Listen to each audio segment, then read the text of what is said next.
Okay, I think we are live, and welcome to the Sunday service. It is indeed Sunday, and we are off and running already.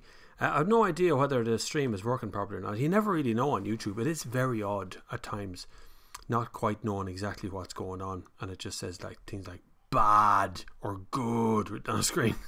It's weird. But anyway, we shall continue and try and get the Sunday service up and running. Good God Almighty, there are so many of you here already. There's questions already on the screen. I don't believe it, but it's absolutely brilliant to join you again for another beautiful Sunday. It was a beautiful Sunday here in Portlaoise with blue skies this morning. Bit windy, but beautiful. It's gone grey now.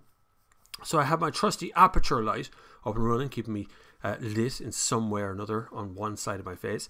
A few shout outs to do. People I met. Lovely couple called Paul and Anne McCarthy who took selfies with me. Where the hell was that? I can't remember, wherever that was. Davey Fitz, whoever that is. Peter Walsh, thank you very much. And Trevor Hartford, who has a question in already for the Sunday service about used cars he's looking to buy. Great to have everybody in the room already. Good Lord, there's so many of you. Shamrock 1693 has already come straight in at 1:37 with 20 minutes to spare before we even started to ask a question about the MX-5. We'll go into that in 1 second. John Carney is in the house. Good man. He's a driving instructor and is doing a great job. I was watching him what he was doing there on Facebook. Sean O'Neill is here talking about Bitcoin. Don't know anything about Bitcoin. I have a Bitcoin account. Somebody set it up for me from here, but I can't remember whether it works or not. Niall McHugh, howdy Bob and all the gang, bringing a car for NCT that has permanent all-wheel drive, an 05 Forester. Great car. Is there anything you should be careful of? Not really. It's treated the same as a normal car. It is a permanent four-wheel drive. You might remind the instructor of that would be the thing. Instructors aren't infallible. You know, they all make mistakes as well. So sometimes it's just worth mentioning that it is a permanent four-wheel drive and you can't disconnect it. So if he puts it in gear, it's going to roll all four wheels. But he'll have done it before, I'm sure. James Dunn, Jim the bus driver, checking in. Good man, Jim the bus driver. Glad to see you got a proper account and you have it all up and running. It's good to see. Polish mechanics who say they can fix their airbag lights. I don't know what that means. Eric Rochford is in the house. Good man, Eric is here every single week. A great fan on Facebook. Robert Van Sant. I'm fine, Robert Van Sant, thank you very much. And my back is a good bit better. I got some tablets from the doctor. I've been taking them and I've been doing some exercise. I'm back running as well. I've done 30k and in March I think I'm doing a duathlon in Naas with BMW. The duathlon is running and cycling. It's kind of a sprint. It's probably not my strongest thing now, I have to say. I prefer a kind of a 10k run and maybe 50 kilometers on a bike or 100 kilometers on a bike or something, rather than this kind of 5k sprint thing and then 10k on a bike or whatever it is. I don't know, but I'll be there for the crack. Sure, we'll have a bit of laugh, it'll be alright. Andy McAfee is in the house. Welcome, Andy. Glad to see you have a day off sometime or another. Eric Rochford says, looks like you had fun in the Mustang Bullet during the week. Can't be the real V8. Too short. We only got an hour with the car, and half an hour that was on a track. I also drove the Ford Fiesta ST, the best by far hot hatchback you can buy anywhere. Absolutely outstanding on a track. On the road, a Volkswagen Polo GTI would be much better, but on the track that thing is absolutely outstanding. The V8 Mustang, the Bullet thing, frighteningly fast. Incredible car, huge torque, massive power, big chunky gearbox. I don't think you'd live with the thing on a daily basis, but as a weekend car, as a bit of a fun car, you could definitely have some fun with that yoke. Even just burbling up to town at 5 miles an hour is all you really need to do in a V8 to be fine. Peter Dolan's here, Andy Tiernan's here, Crosses 13 is here, Zdenko has joined us as well. More Coffee, good man to have you here, and that's a new name. Dubcub 89, thank you very much for joining us. Ian Miller's here, JV, John Murphy, John McGarvey, Dominic Gavin. There's so many new names. This is great to have you all here. It's absolutely brilliant. We do this, of course, every single Sunday. 61 of you watching already, so if you just click that like button on your way in, it'd be absolutely brilliant. That just tells YouTube that this is happening and people are enjoying it, and if you're enjoying it, then of course people will watch, and the more people that watch, the more people we get to say hello to. So I'm going to scroll back to the top of the chat because Shamrock came in 20 minutes early to ask a question. He says, It doesn't want to forget his question for a start, which you haven't forgotten, and I haven't forgotten your question. You know I answer every bloody question in this thing. Anyway, here we go. MX-5 first generation, possibly a 99 or 00 double overhead cam, DOHC, in case you want to ever see that. It used to be written on the back of cars, don't do it anymore. As a second car, good idea, sub 100,000 mile. It'll soon be a classic, you might think behind it. It is already a classic, trust me. Generation 1 is the one that isn't as popular, because it has the flip up lights, right? Now those lights do break, but they're quite an easy fix. It's usually a fuse. They usually get stuck, or water gets underneath and gets stick in there in the mechanics of it. But the flip up light one. Second one had a sort of an oval shaped light. That's the really popular one. That's the one that will eventually become a classic. But at the moment, the flip up light one is actually worth good money. If you can find one, a double overhead cam one, clean it up. You can get tons of spare parts from them online. There's brilliant MX-5 owner club here in Ireland, and there's another one in the UK. They're very closely knitted, and they have everything. Definitely go for it. If you can get one to put in your garage and leave it there, it's brilliant. It doesn't matter really what the if you're collecting it. It doesn't matter about it's 1.6 or 1.8. 1.8 is the more preferable engine. It's a buzz of you to drive. Great car. New one coming out very soon. I will be driving a newer MX-5 very shortly here in Ireland. I drove in Romania last year. Absolutely brilliant. There's another one. There's an anniversary one coming again. There's a few different versions of that coming on the way. So we'll have a spin in all of those. Another question that came in very early as well was from Trevor Hartford. That came in yesterday, actually. He says he doesn't know how to contact me on the Sunday service. And so he's here to contact me by email. He's thinking about buying an E220 diesel, 2015-2016, or an Audi A6 TDI in automatic.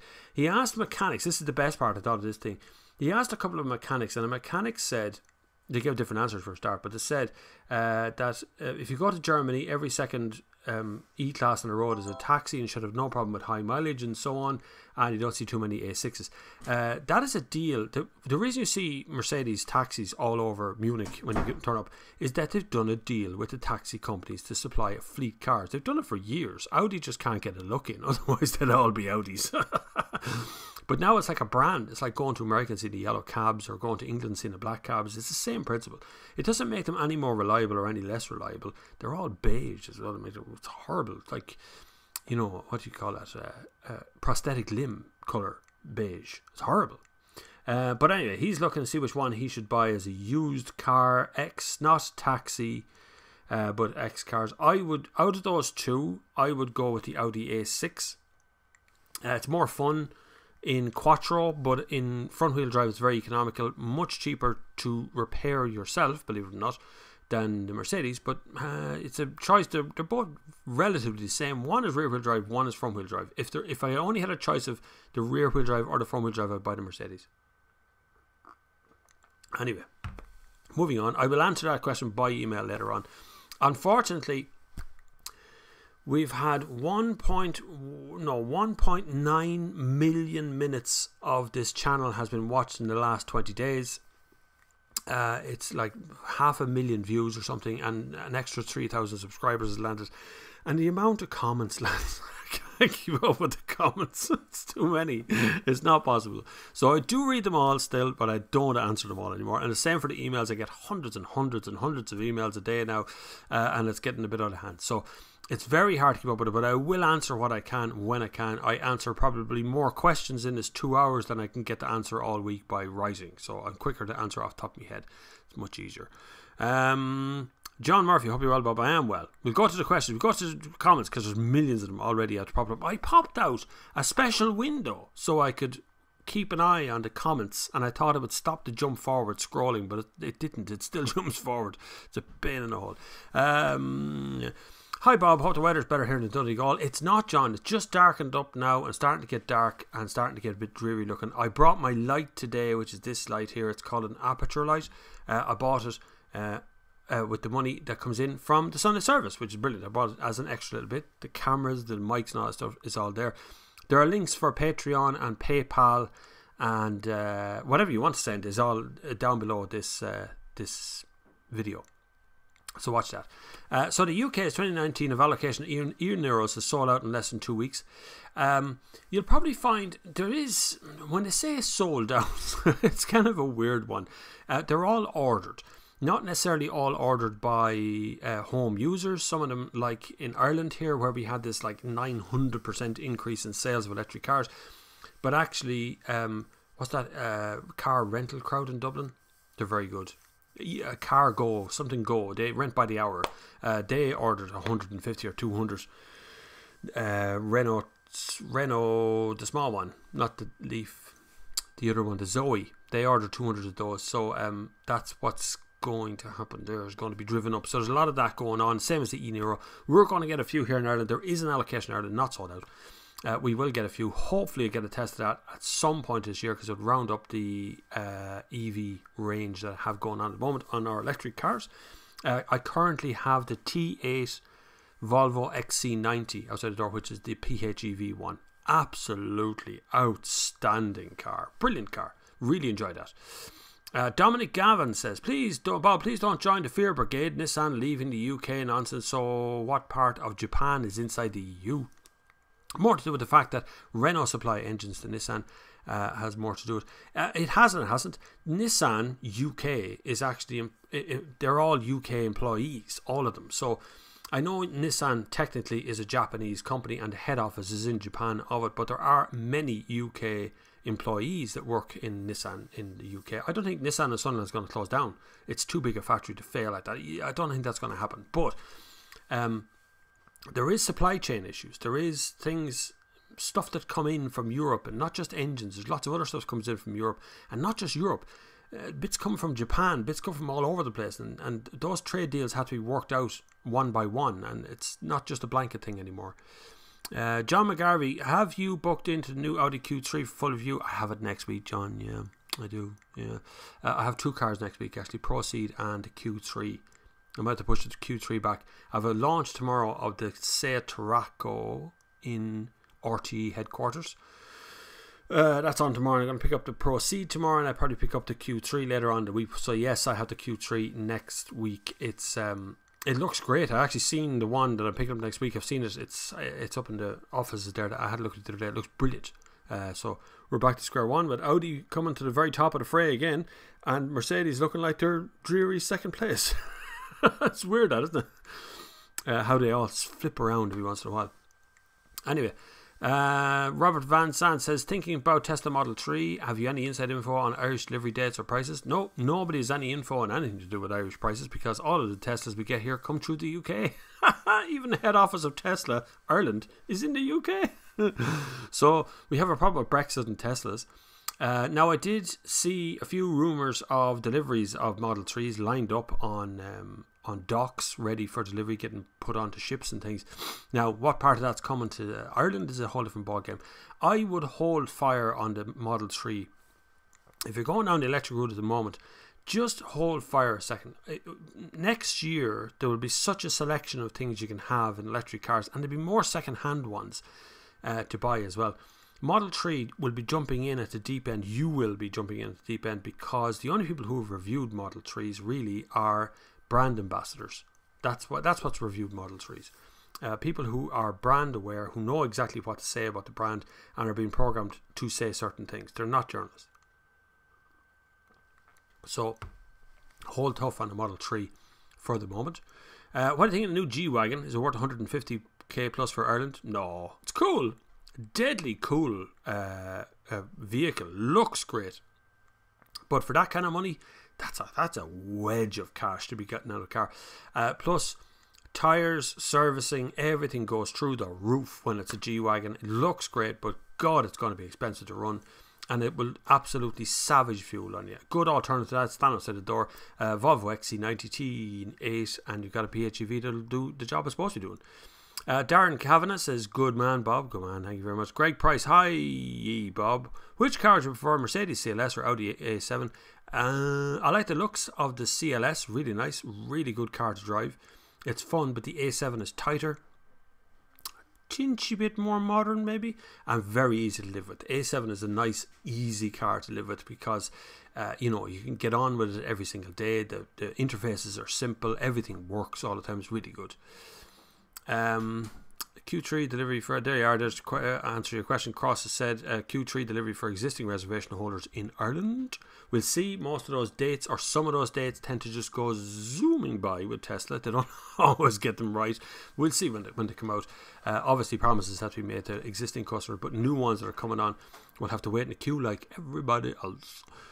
Sean and Neil Bud, Dominic Gavin, you really are a Brexit-later.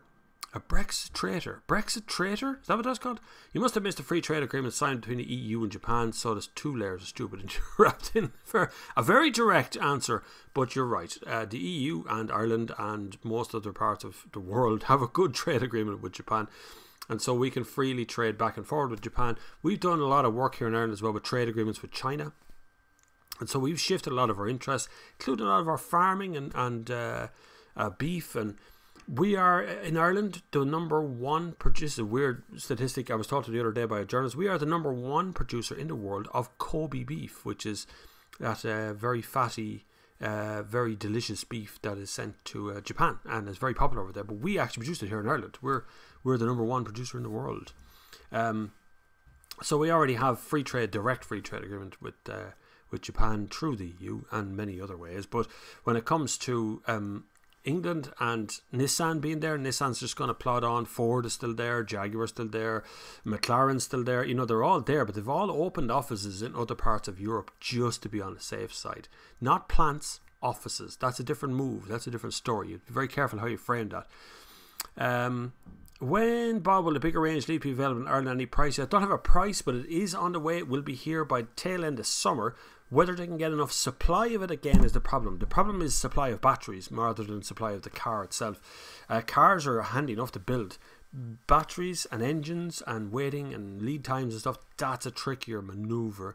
And then getting a big enough allotment for Ireland. But I know Nissan did send me a lovely letter to explain that the car isn't 40 grand. The one I have now, it starts at 23.5 when you get 10 grand off it for grants and things. But the new one that's coming will obviously be a lot more expensive. Don't forget that it's about €49,000 for a Kia Niro. No, Kia, what's the other? The Hyundai Kona EV is without its grants. Now, you can see it does get big grants on it. Is 49 grand. Like that's a 50 grand car. That's a lot of car. Like, you know.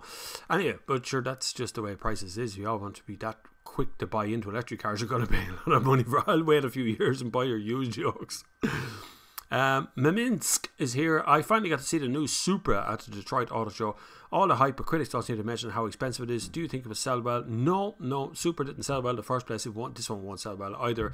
It'll sell out. They'll make a limited run or they'll do, but it won't sell out well. I don't particularly like the look. It's all right, but I prefer the old Supra. Was a cool car. This one looks a little bit too cutting edge. It's Toyota doing what Toyota does. They look great. And they're very good at their hybrid and their petrols and things, and they're experts at these sort of stuff, and people tend to ignore that. Bloody hell, do you see how many people are watching? Click the like button while you're here, would you mind, please? That'd be brilliant if you could. It just tells YouTube what's going on. And if you've never been here before, hit the subscribe button, because this channel is growing at a rate of knots now, and it's very hard to keep up with the pressure. Oh, by the way, I did film an episode of The Garage with Paul, the master barber, over on Instagram.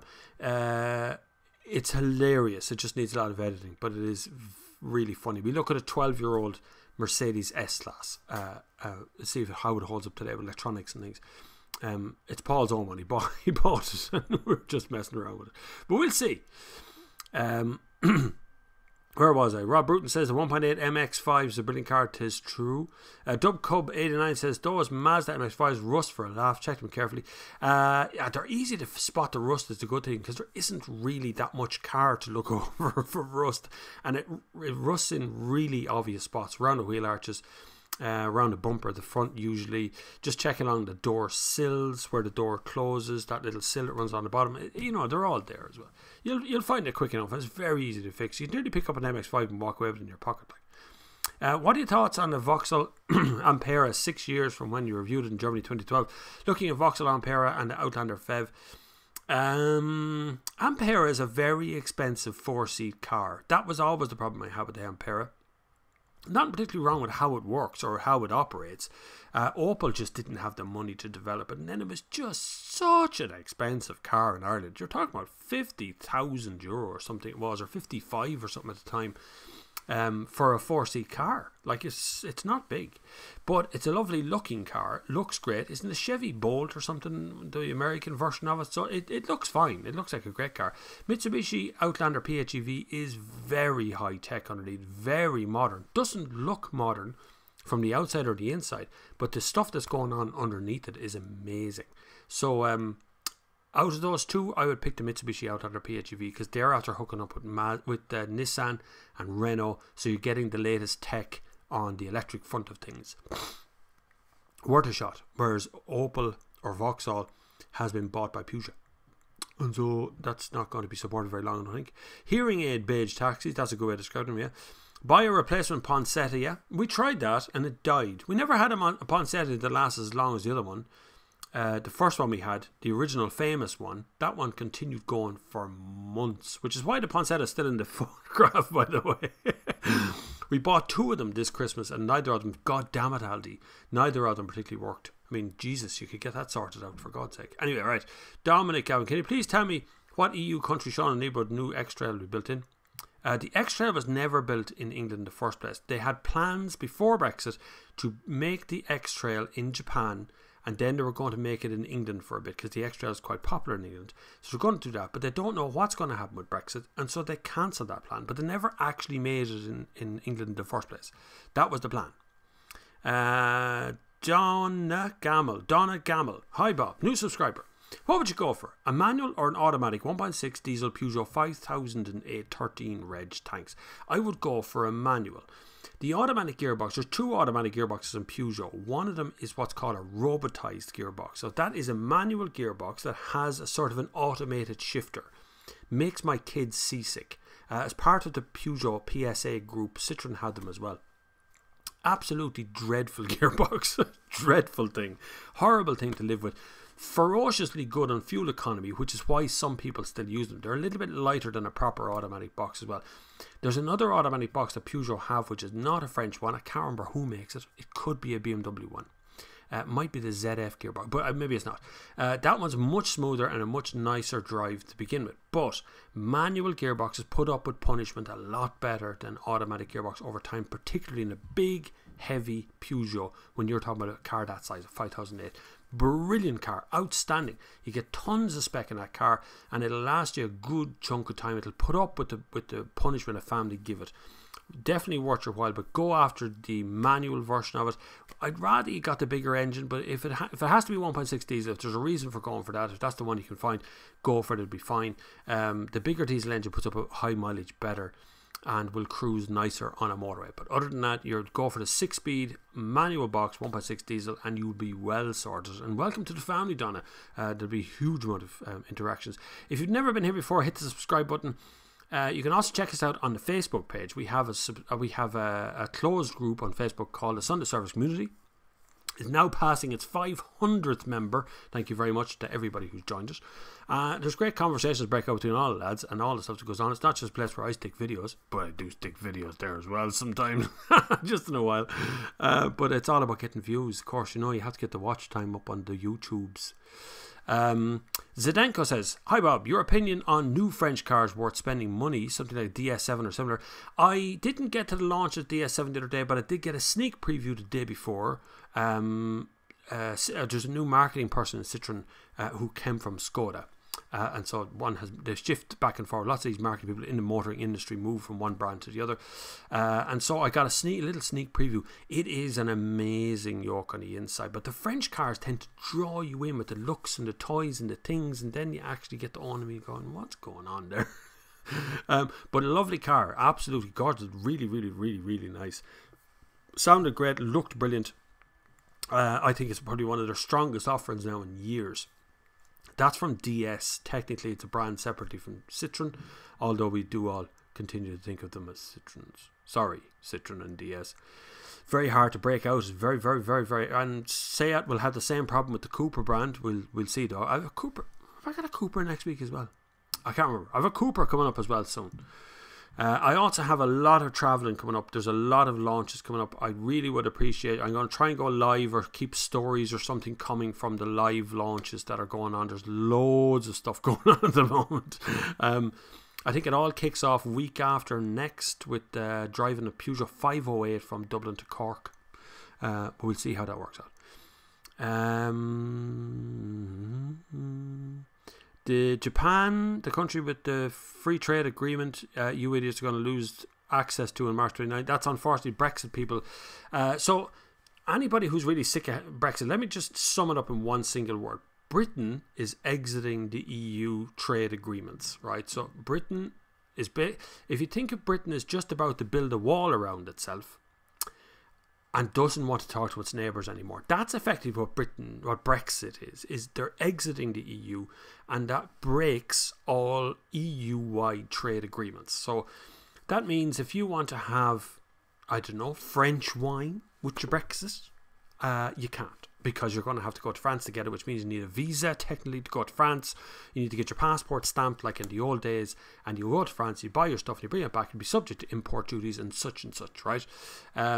That's what Brexit literally means, and the same for everything. So, but the problem is that most of the stuff that's built in England or in Britain, Scotland, Wales, Northern Ireland, is imported from the EU. So, for instance, in the Nissan case, which keeps us on the topic of cars, of course, but in the Nissan case, you've got all the Nissan parts that are assembled in England, in Solihull, but the engines for those Nissans come from France, from the Renault factory. So there's your problem, right? Unless you have a trade agreement set up with France on the engines, you can't have engines in your Nissans that are coming out of Solihull. What do you do? That's what Brexit is all about. That's why I'm saying about Brexit and the problem with that. That's currently going on in Brexit, and that's going to continue for the moment. Same free trade zone. Yes, the mighty Golf just passed the NCT, feeling chuffed. Go man, Stephen Carney. See, anything can pass an NCT. Actually, my car's doing an NCT next month. Is it this month? No, I think it's this month. My 12-year-old car's. I'm not even going to do it. I won't do anything to it. Be grand. I'm sure it'll pass. If it doesn't, sure, just fix whatever failed. Mark, happy Sunday, Bob. Hope the batteries are well charged. Length of the show last Sunday was marathonesque. It was, yes. It went on for a bit, alright. It went well over the 2 hours last week. I'm charged up again this week. It has been a seriously busy week. I've literally worked every single day this week, including today. I've been out filming this morning. I was filming the XC90. It was hard work this week, but we'll get through it. Cross says he had the i3 through the NCT. A lot of head scratching at the centre, even without the automatic pass on tests. EV gets things like brakes were uncooperative with the testing equipment. Nothing like it. You know the way we invent a problem, we create a solution which creates its own problems. That's generally what life is all about. Teslas are coming direct from Tilburg in Netherlands. Are they? Oh, yeah, they are. Yes, they will be. Yes, that's where our delivery comes out. Our Tesla's coming straight from Europe, around the corner of England. Sorry, England and Brexit. Eric Rocher says nearly 34,000 subs now. Fair play. Hopefully 40,000 around the corner. Yeah, we've had 3,000 new subscribers in the last 28 days. So that's been just been zooming up, and it's still going.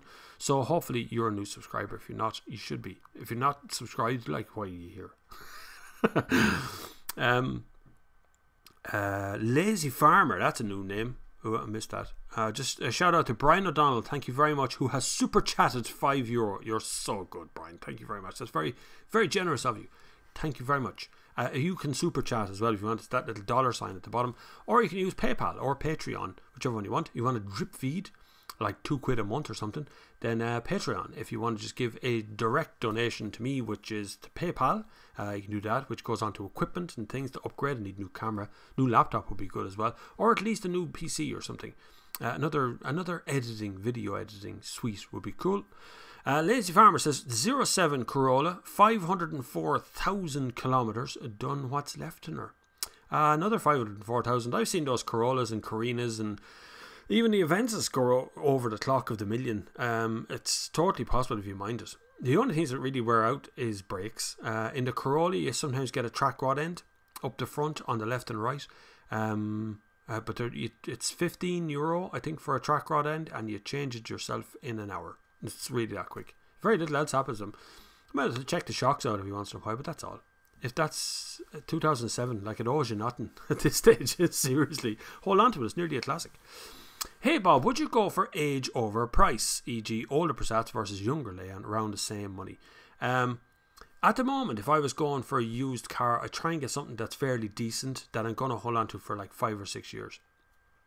So because of that, I pick something with a bigger engine, and I know that hurts you on tax. Tax is out of your control. Irish people need to get over the fact you pay tax. You have to pay the tax on the car. If that's the car you want, that's the tax you have to pay. Unfortunately, we have 2 speeds of tax here in this country, so it's a bit of a problem. But I would certainly get a bigger engined car. So I'd buy a Leon 1.9 TDI or a Passat 1.9 TDI, whichever one suited me. The engine's the same, so in that respect, it'd be good. But I would tend to look for a car that looks normally used. So watch out for things that are taxis. Watch out for things that have been through the mill and just look clean at the moment. You know, do your due diligence. Look around the car, check under the car, price the tyres. Look at the colour of the oil, look at the age of the oil. Is it really dark? If it's really dark and gloopy, it's old oil. If it's really like clean, like honey nearly, it's brand new oil. There's bad reasons for both. Someone will have swapped the oil out brand new the day before you got there for a reason. You know, there's always a reason why somebody does something for it. But just bear in mind that whatever car you pick, it should be suitable for your needs rather than whether you're going to beat some sort of a tax run or not. Ireland is cow heaven. It is. Unfortunately, yes, we have given the majority of our green land is now pasture land for farms, for cows. We don't have enough forestry left. We don't have enough wild areas left. There's very little wild forest left in Ireland at this stage. So, you know, they're invading everywhere, and that's an unfortunate bit. I know we're the world leaders in beef, but we can't keep this up. We have to let the little birds land somewhere. You know, there's hardly any ditches left for the small birds to land in anymore. Nissan isn't going to move existing lines, but any new models the UK can wave bye-bye to. That's true. Yeah, they're not anything that's sitting there right now will continue, but we don't know. The fact of the matter is, if we get a hard Brexit, we don't know what car companies will have to do to get the supply out, because the majority of what Nissan make in the UK is for the UK market. So they make stuff that gets sold straight into the UK. So that suits Nissan. That should be fine. But anything new that's coming in that would have been assembling for France or for Germany or for Europe, that's gone. That just won't happen for them. So we just don't really know what's going to happen at that point. JV says just stick in the ground with a letterbox should count as an office. Just a stick in the ground with a letterbox should count as an office. Yeah, it does actually. In fairness, you can rent office space that doesn't even exist. You can do that in the Isle of Man. You can do that in Jersey. You can do it in Monaco. You can rent office space. So you're just renting an address. There's no one in it. Not just a single market UK loses access to, but 796 agreements with other countries outside the EU, including the US, etc., etc. So a trade agreement means that you agree with another country you're going to buy things from them and they will buy things from you. That's basically what a trade agreement is. They're often very favourable one way or the other. So you need strawberries in December. So you do a trade agreement with, I don't know, Spain or someone southern Spain to say that they're going to sell you their strawberries in December. That's great. But we do that without a trade agreement in Ireland. We just ring up a supplier in Spain and they just send us strawberries. When Britain leave the EU, they can't do that. They'll need to sit down and write out a trade agreement with Spain, and then big agreements have to go into place between two governments before they can buy that stuff from Spain. It's very odd. It's very weird. Multiply that out when it comes to cars, and I'm talking about like Seats from Spain. How does that work? So same principle. Plus the UK will be one of the biggest car markets in Europe. So you can't just sniff a little egg at it and go, oh yeah, well Europe, you know, yeah, sure, we don't need them. You do need them. Anyway, Sharmark 1693 is following from your first time driver car video. Would you be able to do a series of owning a car 101, like getting it looked over, maintenance and cleaning it up, everything first owner needs to know? That's a bloody good idea. I'm going to write that down. That's a good idea. I like that. First time driver, first time owner. Yeah. First time owner video. Might do a series on waxing or polishing the car, maybe service checks, not servicing, but service checks. I'm going to be doing a servicing video. Done a deal with with a garage, I can use their, because we need a lift to get the camera underneath so I can show you the bottom of a car. I don't need a lift to service a car, but you need a bloody lift to service the bottom of a car. So I've done a deal with a garage to do that. So I'll show you how to buy parts, all that sort of stuff. Easy stuff to do. You'll see in a wee while. Gary Riddell, Halfords recently said they only carry around 6 weeks worth of stock of consumable items like engine oil. The Brexiteers claim that's Project Fear. We have done, and most big companies would exist on just-in-time deliveries. So what you would do is, I used to be a purchasing manager many years ago. I used to purchase all sorts of things, and so anyway, my purchasing management book would be very simple. What would happen is, you would project forward for the next 6 months. So I know as a purchase manager, in January we sell nothing. No one goes out, no one's got money, nothing happens. Things begin to pick up in February and things pick up again in March. We have Paddy's Day here in Ireland, so you'd get your kind of green shamrock stuff orders in now for that to happen in March. So I would as a purchase manager be sitting down writing my March orders and February orders, but I'd already be thinking ahead to summertime. And in summertime, lots of people have time off, lots of people service their car at home, and I'd be thinking about oil and oil filters and windshield wipers and so on, all that sort of stuff that would need to be done then. And I'd project ahead for that. Now that's where your purchase manager book comes in. So when Halford said they've only got like 6 weeks worth of oil, that's probably true, but they've probably got more on order. But currently in stock right now on a pallet is 6 weeks worth of stuff. That'll do them. I wouldn't think that any business anywhere would want to carry much more than 6 to 12 weeks of any stock. 12 weeks is getting old, and I don't mean it's going to go off. Engine oil takes a couple of years to go off, but I just mean that that's a lot of money. So as a purchase manager, when you look at a pallet of stuff, your first thought is how much is that pallet worth? It doesn't matter what's on it, it's irrelevant. What matters is how much it's worth, because for every moment it's sitting there, it's capital, it's money you can't spend. Because it's tied up in that money that's sitting there in front of you. So it's a tricky business to be in. But if Halfords are saying they've only got 6 weeks, I would actually believe them on that. I'd say that'd be about right. Dominic Gavin, Bob, declining sales in diesel over the last 12 months and foreseeable future will have more damage on Land Rover and Jaguar than Brexit, but it's easy to lay everything on Brexit's door. Yes and no. They can't get out of. The problem is they now have electric cars, but now they can't get out of because Britain doesn't actually produce any batteries. So so they don't make the parts the Jaguar Land Rover need to get out of the situation they're in. And so Brexit isn't helping. Although diesel has been dropping in sales, we have seen an increase in petrol sales and an increase in electric and PHEV sales. So we're not dropping everything on Brexit's door, but it's not making things any easier to know that Brexit isn't here yet. Paul G. Travers says, Sean, looking at how long trade deals take to agree, the EU has been looking to do over the Japanese car manufacturer in the UK for some time before the referendum. Would have been way back. Would have taken years to negotiate that one. Take a massive amount of planning. No plant, if you've ever been in a car plant, most car plants open their door to people if they want to go into the thing, tour buses and stuff, but on certain days. If you've ever been in a car plant, you realise that it's really specialist. Every door, frame, chassis, body, bonnet on each line belongs to each car, and that line can only build Nissan Leaf, that or Nissan Micra or whatever it is. It only builds that. If they're going to transfer over one of those lines or build a new line that would deal with X-Trail, then that would have had to been planned 2 years ago, 3 years ago maybe. So it would have been a problem all along. Shane Houston, afternoon, Bob. Sunday service makes the Sunday best part of the week. Come on, Shane. Good to have you.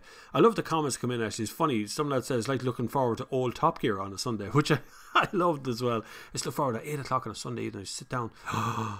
Sit down, maybe sometimes with a beer and just sit back and watch the old Top Gear. Even if it was crap, it was still better than what's on now. Anyway, Anthony Foley, it's a car channel, not a Brexit channel. Brexit bashing channel, remember, is not. I'm not bashing Brexit, neither am I bashing cars in general, but it's a car channel. Look, there is a lot of jobs in Ireland, England, France, Germany, Northern Ireland. Thousands of jobs are at risk because of our supply chain problem here. Thousands of cars that can't be gotten at, parts that won't be able to get at because of Brexit. So it's not bashing Brexit. I'm not saying Brexit's not a bad idea, or I don't care whether Brexit's a good or a bad idea. The results we'll still have to deal with. Whether they leave, they stay, it's delayed, whatever. We're still going to have to deal with the results. So we might as well talk about the results and see is there a solution that us, maybe as a small little community, can get together and figure out a way through this. Good God, I just realised many people are watching this. I'm afraid to look at that number anymore now because you get real self-conscious after a minute.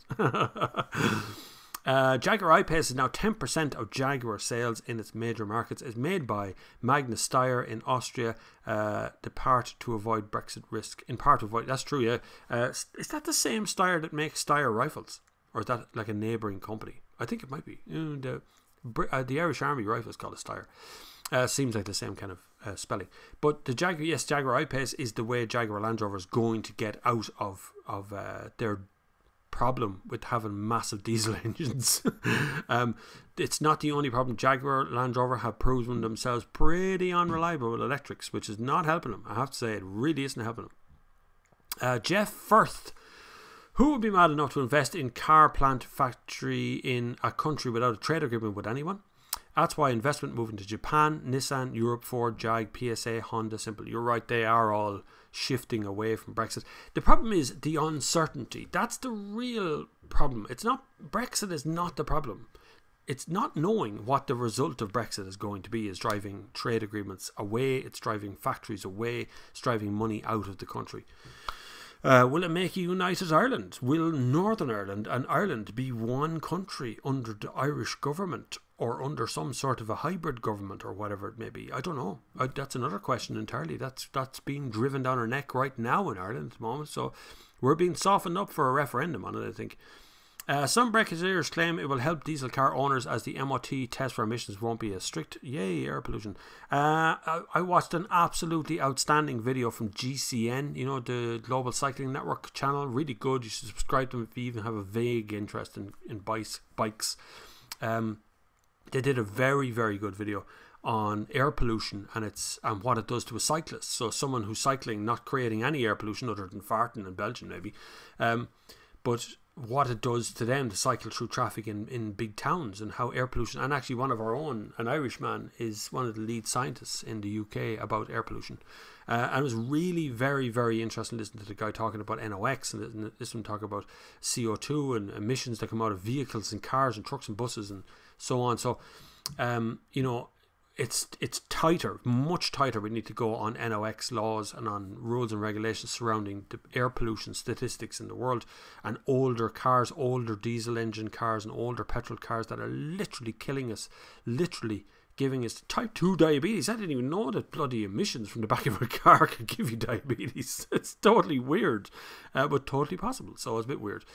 But air pollution is something that really concerns me. I have kids. If you have kids, you should be concerned as well. It concerns everybody. I smoked for a very long time, so I hope I don't get lung cancer out of smoking, but I also hope I don't get lung cancer out of breathing NOx from cars every bleeding day. Tommy Flynn, that's a very familiar name. Hey Bob, thinking about buying a 2012 Honda Accord Type S 2.2 diesel, currently sitting at a 380 tax. Just wondering, do you know, let's go up by much with the new laws coming in, reliability, etc. First of all, tax is tax. It only ever goes one way, up, or it stays the same for another year. That's really the only two ways. It's never going to go down, right? So if the Accord is the thing that absolutely gets into your brain and makes you very happy to look at, then you should buy it. Whether it's 380 tax, not much. I have a 1.6 bleeding petrol, 12-year-old, of course, I don't pay more tax than that per year. So don't worry about 2.2 is good. It's a great engine, a bit on the thirsty side, great engine. Watch out for a sticky automatic gearboxes. Honda's not great. They build their own gearbox, and it's a very overcomplicated gearbox. But it's okay when it works, it's fine. But when it breaks, it's really expensive. But it's a great old car. It's a big car. There won't be new laws coming in just yet. I promise you. There's too much of this country already uses diesel. You'd have a gigantic outcry. Can you imagine the Haulage Association? They would burn down Parliament if something happened with diesel at the moment. So we're not going to get a new law, but we are going to have an adjustment of taxation to push you back the other way. If we look at Northern European ideals, was it Sweden that did it? What they did was they made diesel and petrol cars seem very expensive to buy, So by contrast, electric cars look cheap. So everybody buys electric, and everybody still buys a ton of electric up there. So that's probably what's more than likely going to happen down here. We'll use, if they've got any common sense. But of course, the Minister for Transport or the Minister for the Environment would never ask little old me or any journalist for that matter any advice. Not God Almighty, don't be asking them. Go and ask someone who has an interest in the whole lot of it, like the AA, who want to sell you insurance but tell you that insurance is going up in a news press release. Wild. Kevin McCarthy says, I have a 2014 320D M Sport. Great car, well done. That's a good car. Spot on. Love it. But, in capital letters, you know there's a problem coming now behind this. It's going to be, I do a lot of short journeys. How can I save my DPF from blocking up? Cost me a bomb to get it cleared, plus a new EGR valve. I'm getting an e-golf next. You can't. The single answer of a DPF is a pain in the hole. And PF, is it petrol or fuel, or what's the other one? Gasoline. GPF is going to also be a pain in the hole. What a DPF does, a diesel particulate filter, as the fuel is burnt, it creates particulates. Particulates is a great word, but it means lumps of dirt. That's literally little tiny microscopic lumps of dirt. As they get fired through the exhaust system, they go through a thing called a DPF, which is basically a paper filter or a carbon filter. As they hit there, they get trapped there. After a bit, there is ammonia sprayed into the DPF that allows the DPF to cycle itself. So what happens is it gets to a temperature, it actually like glows on the bottom of the car, and it burns that soot a second time and creates less and less and less carbon coming out the back of the car. Sounds good, but it only works at high temperatures and only works when the car is moving at higher speeds, like out on the motorway. Some cars give you a warning when this is happening. A light comes on the dashboard to say that this wash is actually happening. Other cars, like the Beamer, doesn't bother telling you, just lets you go on, and that's the problem. It creates its own issue until eventually that little filter's full up with stuff and you need a new DPF, and €1,500 later you have a new DPF and away you go again. There's no good way other than bringing it for a drive out on the motorway once in a while, a blast up and down the motorway from Dublin to Cork and back, and you'll be clean. But that gives up the reason of having a diesel, which is for fuel economy. No good way. E-Golf is good. E-Golf is good, I promise. Nice balanced reviews out there of e-Golf. I like it though. I think it's one of the best of the electric cars because it's the most usable. The range isn't brilliant, but the rest is okay. The American style deregulation after Brexit is scary. Ooh, we'll see how that turns out. That's going to be a scary one, alright. Brian O'Donnell says, thanks for the info on the Vauxhall Ampera. They're coming into Ireland now at 12 to 14,000, but another issues of servicing in Open Ireland won't do anything from them, hence looking at Outlander PHEV. I would go with Outlander anyway. It's a much bigger car. Proper 5 seats, big boot, 4-wheel drive. You can drive it up and down the mountains. You can go wherever you want, and it's a PHEV just like the Ampera is, but it's a new, current 7-year warranty, or is it 8-year warranty or something in Mitsubishi Ireland. The marketing manager there, I think is Robert Montgomery, I think is the marketing manager, and he gave me the PHEV there to drive recently. I thought it was really good.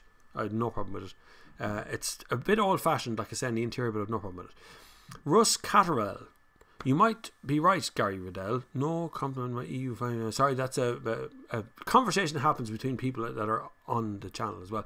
You can at somebody, by the way, just like you do on Twitter. So if you at and their name, you'll actually talk directly to them, and I'll just ignore them ones. Plus, are newer diesels more prone to DPF issues as stricter emissions laws? Reason for this, they're not more prone, they're less prone now. So they solved the problem by creating what's called AdBlue, which sprays pig urine, ammonia. That's not a joke. That is actually what's basically AdBlue is made from. It sprays that into the DPF. The DPF then can cycle itself at lower temperatures, so it's able to do the cycles up and down. But what happens is you lose a bit of fuel tank. So if your AdBlue is 10 litres, they usually take at least 7 or 8 litres off the size of the fuel tank to do that. The problem with AdBlue is when the AdBlue tank is empty, the car won't start. There you go. There's a problem already. So you can't even run the thing out of AdBlue anyway. It just won't work anymore. It's a problem. I've known there is some issues as well. There's some lads that'll take DPFs off a car completely, which the car will continue to work, but you're putting, oh, good God, you are putting out black sooty particles the whole time from the back of your car, which just for environmental reasons is just dreadful. Even ticking over, it goes through the roof. Also, DPFs have been stolen off cars because there's platinum in them. I shouldn't have said that. Well, it doesn't matter. You all know the platinum in him. I skipped there. Sorry, 1 second. I'm coming back. It skipped forward on me. Bloody hell. Oh my God, we have so many questions. I love you all. There's so many people watching. Click the like button. Thanks very much.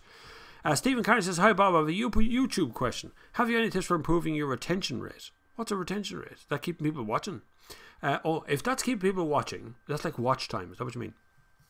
If you want to keep people watching, what I found is what you do is you look at the average watch time of your channel. So say that's 4 minutes or 6 minutes or 12 minutes, whatever it is, right? And about a minute before that, put a card up on the top of the screen. Because if people are bored with the video they're watching, they might click the card to go and watch another video of yours, rather than you lose them to some other channel, which is what usually happens. That's one way. The other way is to just make really good content that people want to watch. That's what I really have found over the last while. The more you listen to what people are talking to you about, or the more you wonder what they're thinking about or plan or whatever, just try and make good content for them that they want to continue to watch, and give them tidbits. Tell them what's coming in your video. So as you leave one thing, you notice in some of the videos where I start off and I'll tell you that we're going to have a look at the inside in a minute, we're going to look at the boot in a minute. I try and forward sell what's coming up along the way. It's called forward. It's a radio term, is forward selling, but we try and do that as well. So retention rate is about keeping people subscribing. And if you look at my channel, it's got 18 million people have watched the channel, and I have 34,000 subscribers. So I'm not great at converting viewers into subscribers, because people will come and watch the video of the card they want, and then they flit off. So it just happens. I don't do this for views or subscribers or whatever. I do it because I love it. That's my thing. I absolutely love doing it. What MPG did you get out of the Outlander PHEV? I can't remember. Being honest with you, I can't remember. I know I ran on electricity almost all week. It seemed to. And the fuel tank said I could do 650 kilometers on a full tank, so plenty of fuel in it. The other alternative is the one outside the door, which is the T8 XC90. Expensive though, but very good. Dominic Gavin says, if you live in central London from April, any pre-2015 diesels will be charged a daily fee, so that they are being shipped them down here in droves into Ireland. Yes, a lot of old diesels are coming over from the UK, and I get it. It's not the be all and end all of the entire whole wide world, but that's what's coming at us. We have a problem with those. Remember, most of the imports currently are coming through dealerships in Ireland. And ordinary people are not going in droves over to Manchester to buy cars. They are going in some numbers, but they're not going in big droves like it's been made out by RT. It's dealerships. Dealerships are doing deals and buying truckloads of cars and bringing them in. That's what's really happening. So I wouldn't put too much emphasis on what comes out in the news. Jeff Firth, Dublin to Cork in the same day. I'll try that in EV in the same time charger. God, it's hard enough now. It's hard enough to go down to Cork. There's only so many fast chargers, and you've only so much hours in a day. You can ask Paddy. Paddy Common did the same thing not so long ago and found it to be quite a chore to do. But it's hard, but it's not impossible. You can get there. O'Farrell, Olin O'Farrell, your name is backwards. What 12-year-old car do you own? I own a Seat Leon 1.6 Sport Up, it was called at the time. 17-inch alloys, still like new more or less. Broke the front grille a little bit. That needs to be a little bit fixed. But other than that, it's running fine. I've never really had a problem with the air conditioning. Doesn't work. I don't think it works in any 12-year-old car, to be honest with you. But I can't be bothered to fix it because it's never really hot enough in Ireland to worry about fixing it anyway. Hey Bob, why don't you post a T-Rock video? Greetings from Portugal. T-Rock will be when? T-Rock will be next, I think. Maybe not next, but next couple of weeks we'll ensure. Mark Harrigan, you are a very generous man, Mark. Thank you very much. Mark Harrigan sent me money through PayPal. Thank you very much. Really nice of you to do that. I love giving it a shout out to everybody. You can do the same on PayPal, or links down below. You can do it on Patreon if you want to do it there, or you can do it by Super Chat. Sounds deadly on YouTube. That just goes into the analytics money as normal, and so it doesn't go for a while. But you can do it through that, any of those means if you like. If you want to send me things, so things to review or gifts or unboxing things or whatever it is you want me to do, there is an address down below as well for the Parcel Motel. Don't know what that's like anymore. Haven't used that in a while now. I wonder if Parcel Motel is still working properly. But T-Rock video is coming in the next couple of weeks. Shane Colton, have you heard VAG's VAGs giving coolant troubles? My 4-year-old Leon had to get a new heater matrix and coolant flush recently as the coolant got black with contamination. VWGI wiping her hands of it. One instance of it, I haven't heard of it. No, this is not something that people are emailing me about, that's for sure. How old is the coolant? Was it the correct coolant? Because coolant going black. So coolant is a sort of a live material. It's a weird thing to think about coolant and how coolant works. Coolant is not water, right? So coolant is a chemical that's put into the car. Coolant has two jobs. One is don't freeze, and the other one is don't boil. That's pretty much the two things it's not supposed to do. Anything in between freezing and boiling is okay for coolant. Generally, it sits in the right area. So at the deepest of deepest dark winter, like minus 15, whatever it's going to be, the object here is it doesn't expand, because when water freezes, it expands, so it bursts the radiator, it bursts out through it. And so there's no water particles in coolant. The only reason coolant would go black is that if it's gone off, and gone off would be something that has boiled somewhere, or it's picked it up, oil is bled into the water system somewhere, which would be another reason for it to go. But you'd have a leak, like it would leak out if that was the case. It would leak into something else. You'd find gum or something in your oil, you know. A difficult one. I don't think that doesn't sound like something that would be a recall issue. A black coolant would be an oddball thing to have, but leave it with me. I'll see what I can find out about that one. Not something that's come up anyway. Yes, Shane, no. Snazbot, the forest is out of our control. To be fair, British cut a lot down to make ships. That's true. We could easily start growing native trees back into Ireland properly, and start creating wild areas, proper big green wild areas. Right now we seem to be just chopping it all down. All of the hedgerows along the roadsides are all been chopped back to zero. You can see through a lot of them these days. There used to be places where small animals would hang out, but not anymore. Don't want that down. Trevor says, with Brexit around the corner, we should swap the driving onto the right so we can get better value. That's a brilliant idea, Trevor. I would 100% support that. Literally change sides of the road that we drive on. Do it just like Sweden did it back in the 60s or 50s, whenever they did it. Literally swap it. Wake up Monday morning. Remember, everybody, drive on the other side of the road this morning, and then we could just buy our cars in like Germany or wherever, anywhere, wherever you like. Spain, France, Germany. Do you ever go down to Spain and look at the big posters on the side of the road for the latest Seat Leon, and it says it's like €15,000, and you're going, wait, now we paid about 25 grand for that car. Always scares the crap out of me whenever I go down, especially Spain. Spain just seem to have very cheap cars. Dominic says, Nissan, the country that sold Ireland to TIDA, but not the UK. You keep those new list lines. Thanks, Dad. Don't mind me. TIDA gives me nightmares, makes my eyeballs itchy. So that's what TIDA does to me. I'd love to buy a TIDA and absolutely drive it off a cliff somewhere. I would, just for the fun of it, just to recycle it, like. Cross agrees, +1. We should switch left-hand drive like Sweden did. They did in the 60s, and much of their fleet was left-hand drive. On the other hand, most of our motorways are designed to allow for the switch. It's funny enough, because I was actually talking to a road engineer. Our motorways are designed in such a way that you can just switch the side of the motorway at any time. The off-ramps, the on-ramps, they're all designed to be used reversed and to be used the opposite way around. So we may have been at some point planned a little bit of maybe we should drive on the other side of the road, but we would have to drive all our cars the other way around. Volvo C70 T5, any good? Yes, C70 is a nice car, very pretty car. Just watch for engine oil seals and watch the rear shocks on it. I know the rear shocks had an issue with leaking. It's really obvious. You're not going to miss it. It feels soft on the back. It'll feel soft on one side versus the other. Both shocks might be gone.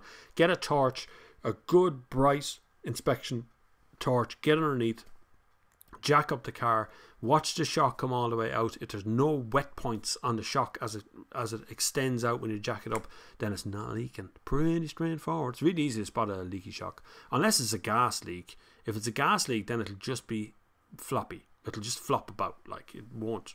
It'll be sprongy, like. But an oil leak is really easy, really obvious. But they're the only things on a Volvo C7 or C70 T5 you got to worry about. That's it, pretty much. They're invincible after that. Frank Metcalf has joined. Waxing and polishing are my bag, Bob. Just look at my Toyota.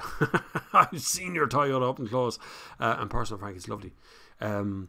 But yeah, waxing, polishing, you could do all sorts of little tips and tricks. I don't want to go too much down the route of do-it-yourself stuff. It's the only problem. Reviewing cars is what I like doing. Do-it-yourself is reviewed for the Sunday service, for when we all meet up here and start talking about carology. Damien Boyd, are you getting a new Camry anyway soon? What do you think of a family car? I've sat in it.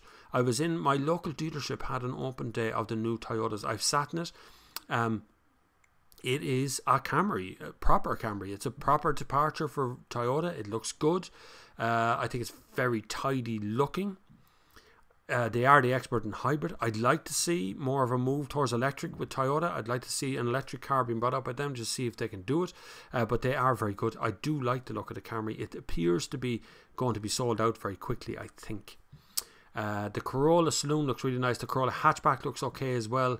I don't know. They're not really in my zone at the moment. I've tried to book in with Toyota as well. It's hard to find dates. I am so booked out between now and summer with press cars, with reviews to do. There's just so much on at the moment. It's very hard to fit in more cars. I'm doing 2 and 3 cars a week at the moment. Like this week, I had the Golf 1.5 TSI. I was going to take like a week and just relax, and then Volvo goes, will you test this? And so we want to get onto your electric car series, so they gave me the T8 outside the door, PHEV, which is very good. But I do like the Camry, yes, very nice. In the event of a bad Brexit, what effect would that have on ROI, that's Republic of Ireland, with regards to possible dramatic reduction in right-hand drive production if a loss in the biggest right-hand drive market makes market line retooling costlier? That's a very complicated question, but he's worded it very well, but I'm reading it out like someone who speaks English as a second language. But basically what it means is Ireland and the UK are the only 2 markets in Europe that drive on the right-hand drives. So if Brexit goes kaput and they pull the plug and Ireland and England are no longer buddies, how do we get cars? That's a bloody good question. That could be a problem. Although we do just generally make right-hand drive. We get an allotment like Volkswagen and Audi and all the German brands and the French brands and all. They get an allotment in the factory in Germany for right-hand drive cars. We get 20, 25, 30, 40, 50 cars, whatever it is, off that allotment. It's not the UK allotment. It's our allotment. So we still get them as new cars. It'll be fine. Just not sure what happens with the old used cars. That could be the biggest problem. But that's going to be a massive issue in the near future. Kenneth Fitzpatrick says, hi Bob, what do you think of the new Toyota CHR hybrid? I love it. I absolutely get the 2-tone version. Don't scrimp on it, right? The bottom half blue, the roof black, and it's outstandingly pretty. Such a good car. Spec it up a bit, looks deadly. And I've no problem with it. It's a Prius. Drivetrain underneath is a Prius, so you have no problem with fuel economy. It will not break, I promise you. It will continue to go. I talked to a lovely chap, I think he's from Russia. Very, very nice man. Stopped me in the street to tell me how good his 2008 Toyota Prius was, that it never broke. He's done nothing at all to it since 2008. Just serviced it, general service. He'd never had a problem with it. So I think it's a very, very good car. And the CHR Hybrid is one of my favourite looking cars on the market today. It really is an incredibly pretty looking car. Zidringo says, is Mini actually worth the premium? No. No. That's it. No. I like Minis. They're just too expensive. And they're huge. They're huge. But they're really expensive. Like, for what you get. And I know there's a lot of kit in a Mini. And I know they're very cute and very zippy. And they're like go-karts. And they've got cute little things on the dashboard. Like, drive it like a go-kart. And all that stuff. They're just... No. They're not worth that extra premium. Mini...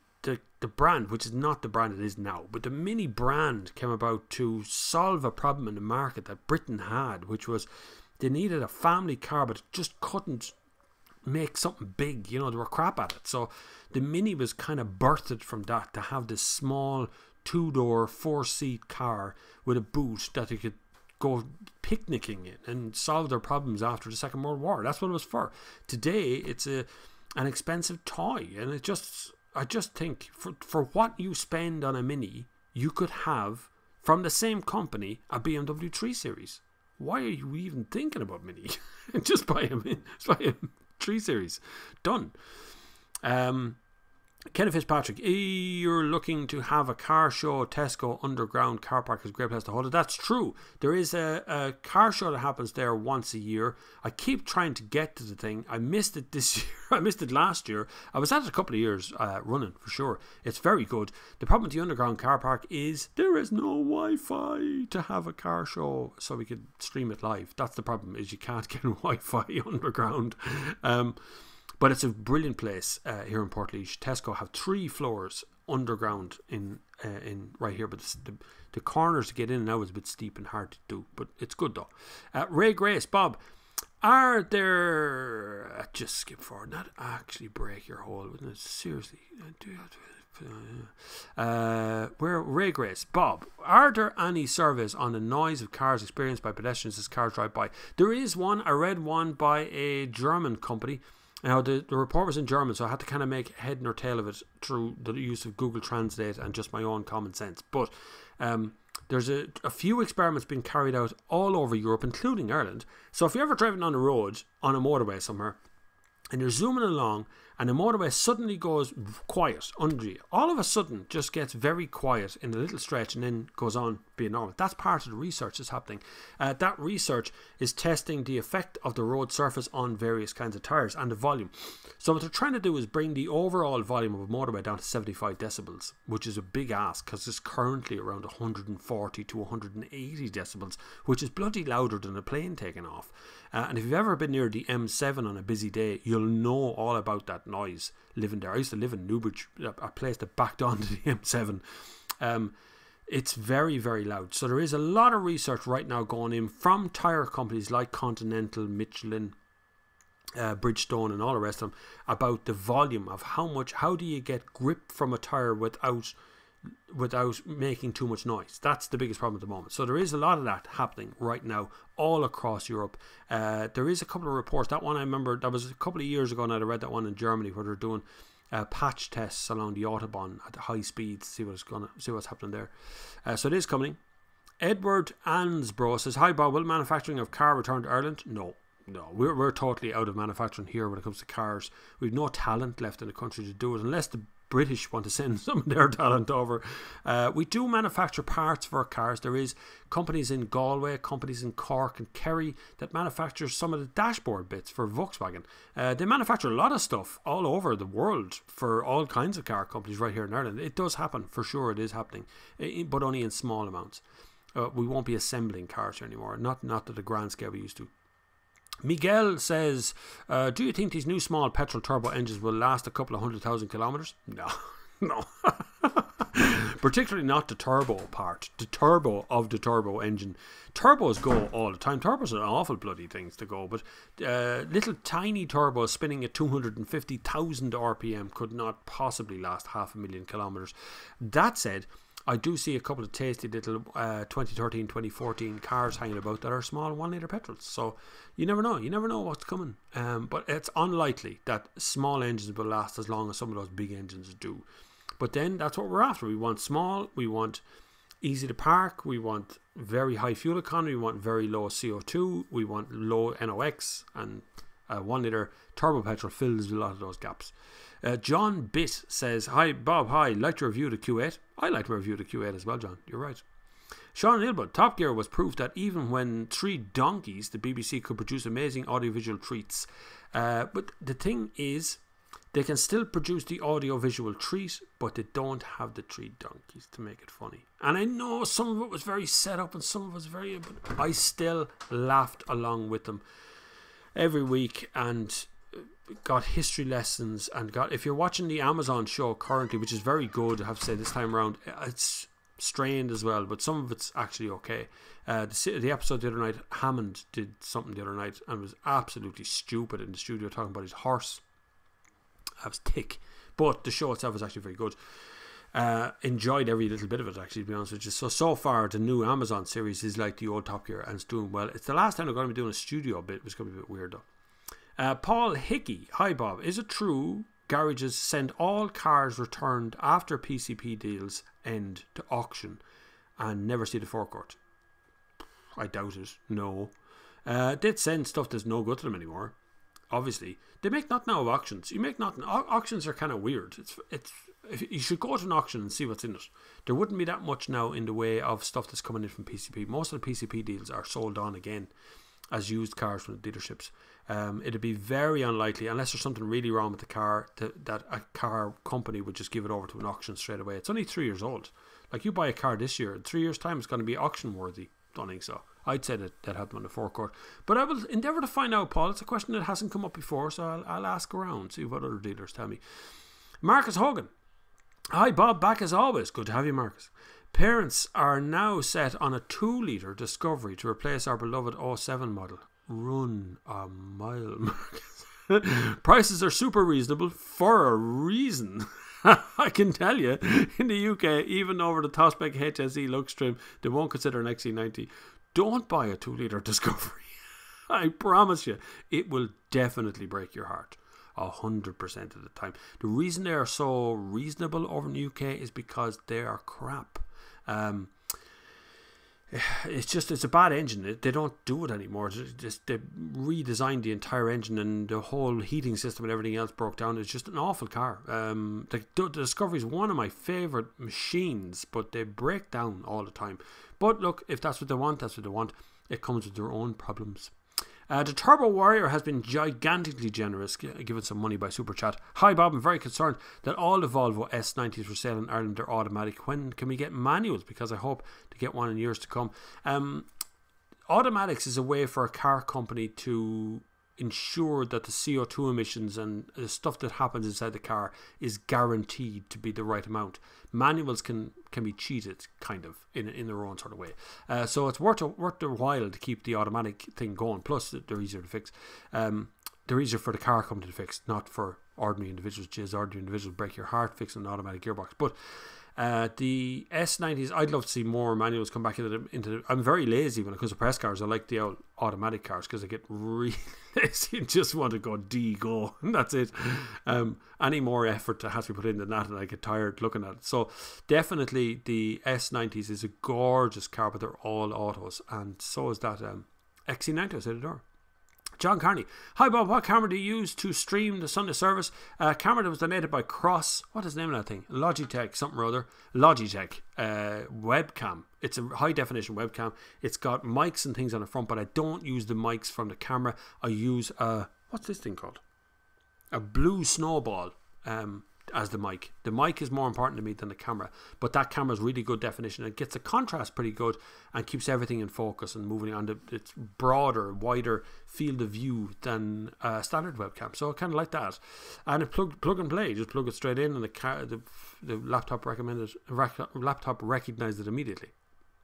That was a donation from one of our hugely generous members here, Cross 13. He is our expert on electrification stuff.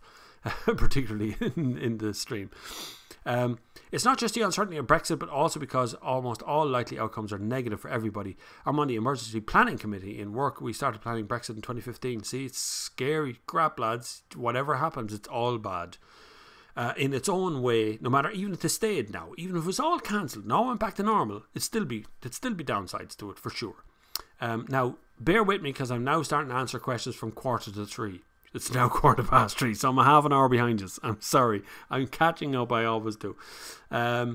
We moved production lines out of the UK to Cork, and new businesses' supply chains are set up to avoid the UK. So that's exactly what's happening. You see, that's happening all over the place. That's being repeated multiple times by multiple companies, where little bits of things that were happening from the UK are being shifted either to Ireland or to France or to Germany or Holland or wherever around the edge of the UK, because they don't know what's going to bloody happen. And it's the uncertainty that's really causing the big effort. Tommy Flynn says, thanks for your advice. No problem, Tommy, anytime. Cork, that's extreme, like moving to the moon. Yeah, I suppose it's not that extreme. Well, actually, Cork is kind of hard to get to, in fairness, when even from here, and I have a direct motorway route down to it. A slurp of cold coffee and just check to make sure I don't have any crazy messages from anybody on the stream. My wife, I have to mention it because my wife says, and this is how it works now in the house these days, right? What are you doing on Tuesday or Wednesday? And then she goes, Sorry, this live stream. Even she remembers. Everybody remembers the live stream. It's funny. I don't know what I'm doing on Tuesday Wednesday. I couldn't tell you at the moment. I've been looking for a replacement for my 2016 A4. Alarmingly, the used car prices seem to have shot up across the board in Northern Ireland. In comparison, say 8 or 9 months ago, even Dacias are up about 50%. I'm not surprised because there is a big draw on the UK, on Northern Ireland stocks. Currently, I found 3 websites from Northern Ireland advertising directly to the Southern Ireland group about euro prices. So it's happening for sure. I feel sorry for dealerships down here, but they've really caused this on their own, dealerships, and they haven't stood up with the SIMI, done anything lobbyist-wise to help the situation, to stabilise the market, to bring prices more in line with the UK. They continue to try and delude themselves and delude the public into believing that somehow the cars you buy down here are the same as the ones in Northern Ireland. So why are we buying them in Northern Ireland then? I'm not buying cars in Northern Ireland. It just seems everyone else is at the moment. Rob Bruton, trying to convince my dad to go for an Outlander. All the hybrids or plug-ins are pre-2015, non-plug-in. They're hybrids, I think, pre-2015, and the plug-in hybrid is the latest one. Very different cars. If you can go for the current model, the newest model, go for that. The older one is a very different car to drive. There isn't a single panel on the new one that comes from the old one, and there's nothing in the engine that's the same either. So there's a lot after happening in the Outlander PHEV versus the older Outlander. So just bear that in mind. Even there's a review on my channel of the Outlander, the older one, which is a diesel one. So that'll tell you there's just a bit of a difference between them, alright? Mark Harrigan, Bob, you're about Steyr, the weapon company that and the car company were once related, and the ZF is part of the group too. There you go. You see, they're all in bed together. That's what really happened there. Every single one of them go to bed together at night time. Even Steyr, a weapons company that are related to a car company that are related to a gearbox company. It's incredible. Grand. That's a good username. Just grand. My last car had a DPF and it caused me to untold hassle. I since bought a hybrid and never looked back. About the same cost to run as a diesel. I live in a rural area, and you know, you would be far off. It's funny how people don't really relate to the fact that, oh well, I only put €50 worth of petrol into my petrol car, but you just put 70 quid into diesel because the fuel tank was bigger than the diesel. That's why. Diesels are always more expensive to run, I promise you, right? If you start adding up, forget depreciation, just take that off the line, because that doesn't make a lot of sense in people's heads. I'm talking about, you buy one, it's usually 1,500 to 2 grand more, maybe even 3 grand more than its petrol alternative. But that's just one. Servicing. It costs more, even if you service a diesel yourself, it costs more to service a diesel than it does a petrol. It takes more oil. The glow plugs cost a bloody fortune. You don't have to change them as often as petrol ones, but the glow plugs cost a fortune. The air filter is always bigger. It just costs more. Diesels cost more. The only point that you save at a diesel is when you drive very long distances, and diesel is slightly cheaper at the pumps, but that's changing. You look up Northern Ireland right now where diesel and petrol is the same price at the pumps, so even that's going to change. Magna Steyr handles runs small models for a lot of brands. As far as I know, the same factory that does the I-PACE also does the 330e PHEV for BMW. Weird. Was some rumours Tesla was talking to Magna about handling some of their production? That's a company to look out for then, Magna Steyr. Keep an eye on that one. See, these little names you don't really hear about in the background that actually make most of your cars. Like Continental. You know Continental Tires? That's the one to be famous. Continental makes no difference everything else in your car as well. They have hundreds of things that they make inside a car and under the bonnet, and you know, pipes and coolant and weird stuff that you don't really think about, but they do make all that stuff as well.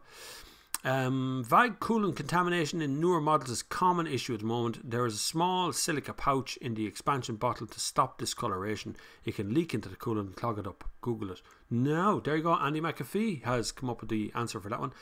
Most folks are proactively removing it. Silica pouch in the expansion bottle to stop discoloration. Never heard of that one. That's a new one on me. And I've replaced a few radiators in my time. I've never seen a silica bottle.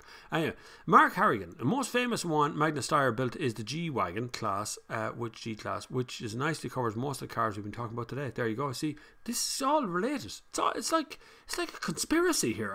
It's weird. Bob, say a big hello to Barry McConaughey from Craven in Moorhead from Carjacker. There you go, Barry. Hello. How are you doing? Bob, go start a FundMe page to buy the Tita. If anybody's got a Tita coming to the end of his life and you're figuring on getting rid of it and you're going to recycle the whole thing, give it to me for a few hours. I'll start recycling it with a crowbar and a hammer, a big one, well, maybe a sledgehammer, and then a cliff.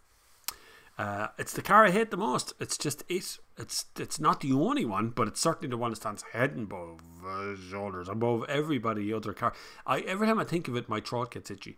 I feel a burning sensation around my ring piece. Anyway, surely there could be a scrapyard of one that would donate a plug for on Bob's channel. He could go down and crush it. Yeah, that'd do. If you got one in a scrapyard, let me know. I'll come down there and happily crush the crap out of it. No problem. Boss at Dave. Hi, are new cars getting more expensive in recent years than compared historically? Hard to find a good deal. New pre-registered or second-hand these days? Yes, they are. They are going to continue going up in price. You can, and this was pointed out to me the other day by another journalist who writes for a national publication but never actually mentioned this national publication. I wonder why.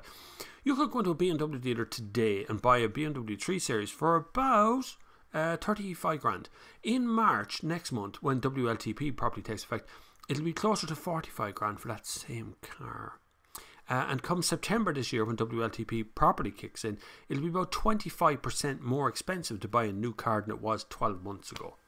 Over the next 2 years, that will continue to rise. So the price of new cars is going up. The price of used cars is going up. The price of all vehicles is going up. And of course, who pays the penalty here? The consumer.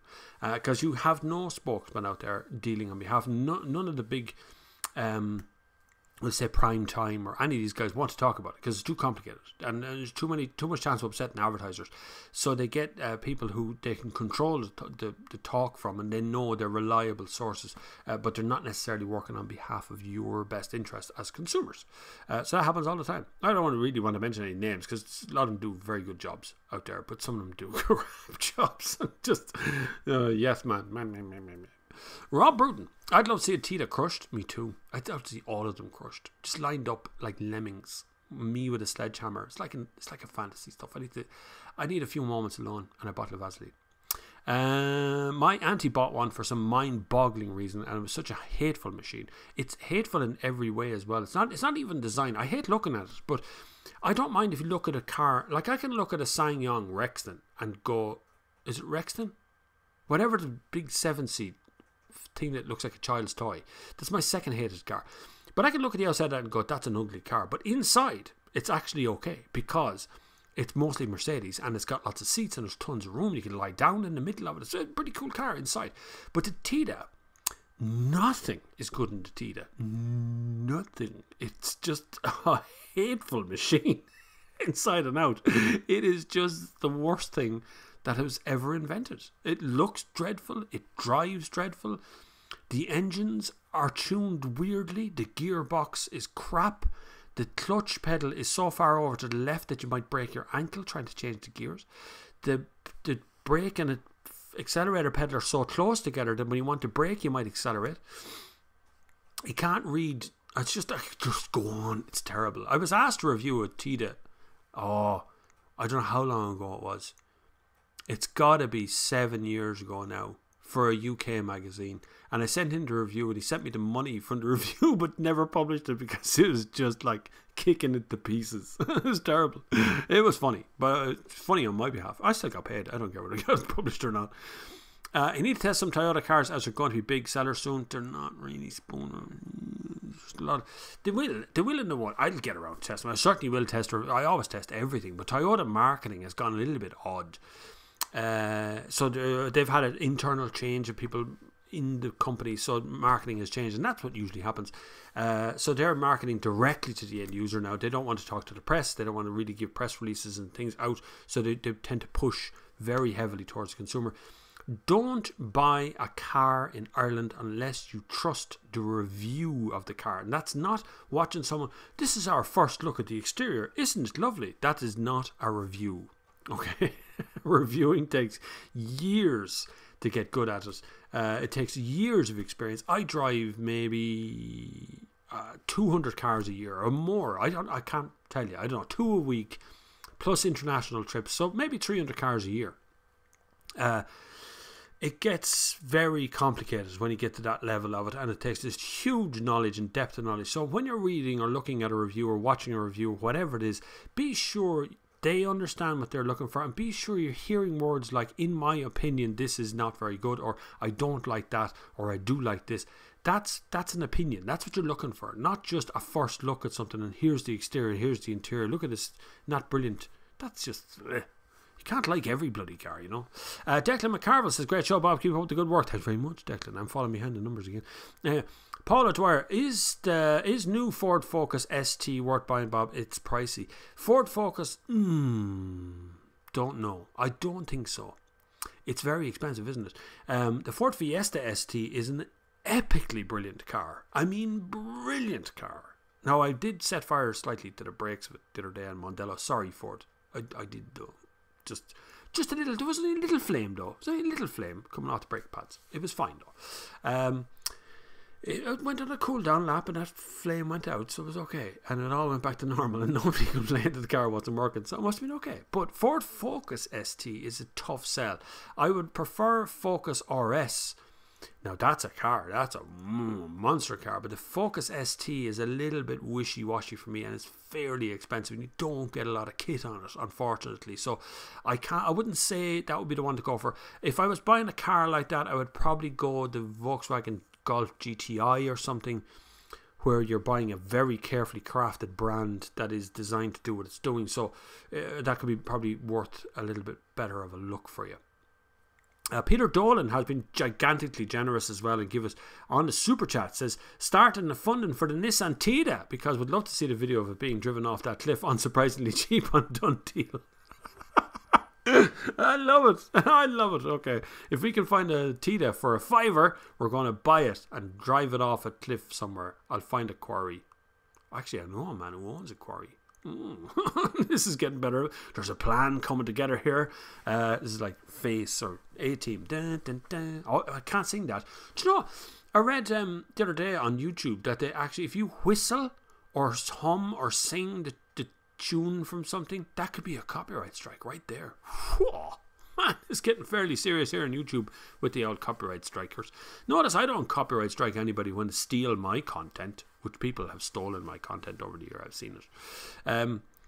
Why do Snazbot says, why do second-hand car prices tend to be cheaper in Britain? Just a larger population would need more cars, so theoretically it should balance out, I assume, better public transportation. The reason it's cheaper over there is because they kind of fix the prices, and I know that may seem, I don't mean price fixing, but they've been watching their devaluation prices and publishing them for years. If you've ever watched a Matt Watson review, if you're watching, good channel. But anyway, if you ever watch a Matt Watson review, you'll notice that in the middle of it, he goes, if you're interested in getting the best deal on your Skoda Kodiaq, click here for more details. He's very good at it, right? And that takes you to Car Wow, where you can look at the price and the bids that come in from across the UK from various dealerships. It's a very clever system. You basically get paid by the dealership to be listed. Car Wow are paid by the dealership to be listed, and then Car Wow sends you people that'll buy cars from you. So it's a good idea. And the winner there is the consumer, by the way. The winner gets the best deal out of it. So I'm happy enough with that. Once a consumer wins something, I'm okay. But the problem is, in Ireland, we've always hidden the prices of everything. We hide everything. We hide it all below. So we kept a little book in a drawer, and you look at the little book to see the book value price of the car. That company's dead and gone now, mind you. But there's just, it happens all the time, and now we weigh and sell devaluation prices with PCPs and all these other things are working out. Now we're starting to see the real value of cars come true. The problem is that they now look very expensive, and that would be a problem. Plus the UK would be fairly reliant on public transportation, although get a train in the UK and tell me that they're cheap. They ain't. They're expensive.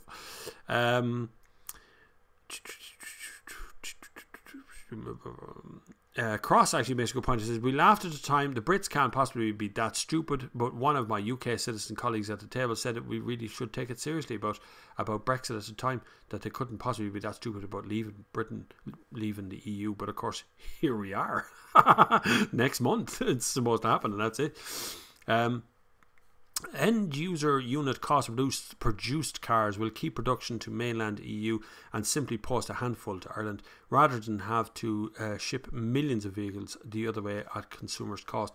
On the flip side of that, there's a company in Dublin called Harris who import LDV vehicles, which are vans and trucks and things. They're going the battery route, electric route as well. They've got electric vans and things. They have the rights to all the right-hand drive markets.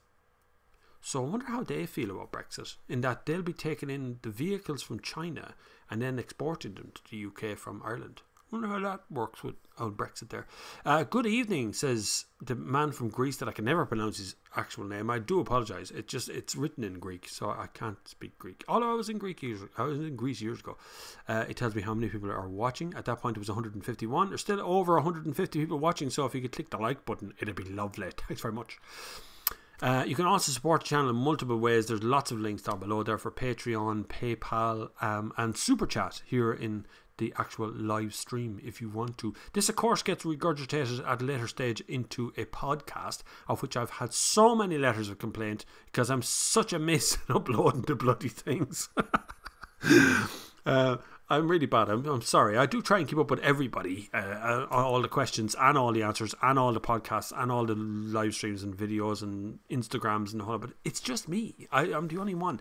So I might have to start looking for help in the very near future, whether that be an editor here in Laois, or at least preferably Portlaoise, or maybe a cameraman or camerawoman or whoever. I might have to look for somebody because it's getting really busy now, I have to say. Anyway, we'll try and continue to go as far as I can on my own until I run out of energy.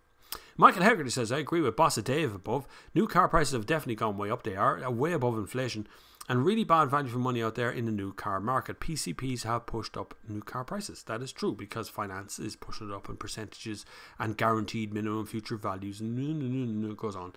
Buy a classic, then you have no problems one way or the other. Sorry. Ian Gourlay says, hi Bob, love the channel, keep up the great work. Any reviews or thoughts on a Zoe? I have the Zoe booked in, but I can't find. The problem is cars that come out, if car companies get in touch with me early, I can get them into the early part of the year, but there comes a point where I can only make so many reviews per week. It's not possible to. 2 is kind of the limit, or 3 maybe, but that's kind of the limit I can get into a week. After that, it's just I'm spending the whole bloody week driving to Dublin is the problem. So the Renault Zoes that are on for fleet or reviews right now literally became available to book yesterday. So I booked one yesterday, but I have no dates left, and they get booked out as well, and they have no dates left that are coming up in the very near future, and I have no dates left in the very near future. So I won't be able to review the Zoe for a few months. Sorry, but I will try. I'm a big fan of the Zoe. The last one I reviewed, the review still exists here on my channel. I was a big fan. I think it's a great car, really good car. Bit small, but then that's exactly what it was designed to be. The Megane's the bigger one. Zoe's a good car. Saw a 1986 Land Rover 9300 TDI for sale, fully restored, new galvanised chassis and full body respare and interior retrim. Maybe a good thing to buy future worth. Yes, it would be. Very nice car, but you'd have to collect the bloody thing. I wouldn't advise driving it too often. In fairness, it is still a Land Rover after all. Sorry, Land Rover, but I'm always kicking them. But the older ones were crap. Like, they didn't last very long, and yet they continue to sell in big numbers. Michael Hegarty says PCPs seem cheaper per month, but full price way too high. That's true, because people are buying now as the per month price, so that you can have the car from 120 quid a month. Not even thinking about the full price of the car anymore, and that's why the price is rising as well. You're being ripped off, and you're allowing it to happen. You IT professionals who work in Google and Facebook and all that sort of stuff in Dublin, and earn 150 grand a year, not even thinking about it for a minute, how much the car bloody costs. It's crazy money sometimes. Bob, what electric car are you going to get? I'm going to get an electric car. I don't know. Generation 1 Nissan Leaf is $5,000 or whatever it is. No, I don't know. I'm not changing cars. I'm going to hold on to my little Leon till it either explodes or somebody offers me stupid money for it, whichever comes first. If somebody offers me the right money for it, they can have it. But other than that, the thing is just absolutely rocking. Starts and goes every day, no problem, just keeps on going, and you could leave it there for 2 weeks and not start it, and go out and start, and it will just start again. It'll go, no problem. I don't know how it is in Ireland, but in Greece last week, Opel Hellas Importing Company, a subsidiary of Opel Germany, got bought, transferred into Synagis, an importer of Citroen, Peugeot, DS and Jeep. Importers always get bought out. Hyundai Ireland, for instance, is not Hyundai Ireland. They're actually a distributor, so it's owned by a parent company. Same as Mercedes Ireland is owned by I can't even name the company now, I'm terrible. There's another company that owns them. So they're not really the actual company. The only head office company is like Volkswagen Germany in Wolfsburg. They're the head office. They're owned by Volkswagen Group and so on. So they're the only ones actually own anything. The rest of them are all importers at some point or another. Why is Jimny not coming here? I know, Spooner. I know. I stood at the Irish Car of the Year Awards in association with Continental Ireland and talked to the PR manager for Suzuki and gave him an earful through the pint I was drinking to explain why we needed a Jimny in Ireland. We're not getting it here because of WLTP. It's too expensive in this country. Between our import duties and taxes and VRTs, and it just wouldn't be competitive. So they're not going to give us any of them, and I will burst a gut if I don't get a go on it at some point or another, because it's just gorgeous. I hope it's not crap, because if it's crap, I'll be really annoyed. Gary K says, great show, watching from Wexford. Well done, Wexford. Keep on trucking there, Gary K. Nice to have you aboard, man. Don't forget to hit it's hard to say that. Don't forget to hit the subscribe button. Mike Carney says, hey Bob, what do you think of the new BMW X5? Good car, nice car, X5. Or 5 Series Touring. What's best for everyday family car that still is fun? 3 litre or 2 litre diesel, X-Drive? Cheers, Mike. Mike has asked about 12 questions there as well. X5 is a delicious car to drive. It is immense on the road. The problem is very hard to park it, but it's a delicious car to drive. Only buy the X5 in a 3 litre diesel. Do not touch anything other than the 3 litre diesel. It's the best of the lot. X-Drive it'll work on an X5. You'll probably need it because X5 doesn't go off-road anywhere. 5 Series Touring is a gorgeous car, again in the 3 litre diesel if you can, but it's happily in the 2 litre diesel. Only buy an automatic and don't buy the X-Drive. You don't need it. You don't need it. Honest to God. The only reason X-Drive ever came near the place because one year we had a heavy snow and RTE had a news report and it showed 4 cars across the country upside down in hedges, and all of them were BMWs. And so BMW brought in X-Drive in Ireland and started a winter driving course and all sorts of stuff. Try and keep people from driving into hedges from there on out. But other than that, you don't need X-Drive in the saloons or the hatchbacks or anything else like that. But X-Drive is nice in the X5, obviously, because it's an X car. Are you going to the European Range Rover Evoque launch? It's taking place in geographic region of I have been invited. I have no idea. I don't really pay attention to that till somebody literally sends me an email that goes, it's about time you went to this deal or went to this place. So I don't think I'll be going to that. No, somehow I doubt it. Where am I after coming up to? I'm after zooming back now and going forward and going back and going forward. Where did I leave that? Right, here we go. I think, yes. No, I'm not going. I have been invited to the European Range Rover launch. I don't think I've ever been to a European launch from Range Rover, or because they're all around the UK. I haven't been to an international launch of Mercedes either. Do you know that, Mercedes? I've been watching from Mercedes. Don't get an invite. Don't love me. That's okay. I'll review your cars accordingly. I'm joking, I don't do that. I was telling the truth one or the other anyway. I'm such an idiot. I should definitely sell myself in somewhere or another. Are you going to Geneva Motor Show? You see more, Spooner. I used to go to Geneva Motor Show every year. But these days, because of live streaming, you actually see more sitting at home in your underpants, to be honest with you, than you do going along to Geneva Motor Show. Geneva Motor Show is deadly for end users, for journalists, some journalists as well.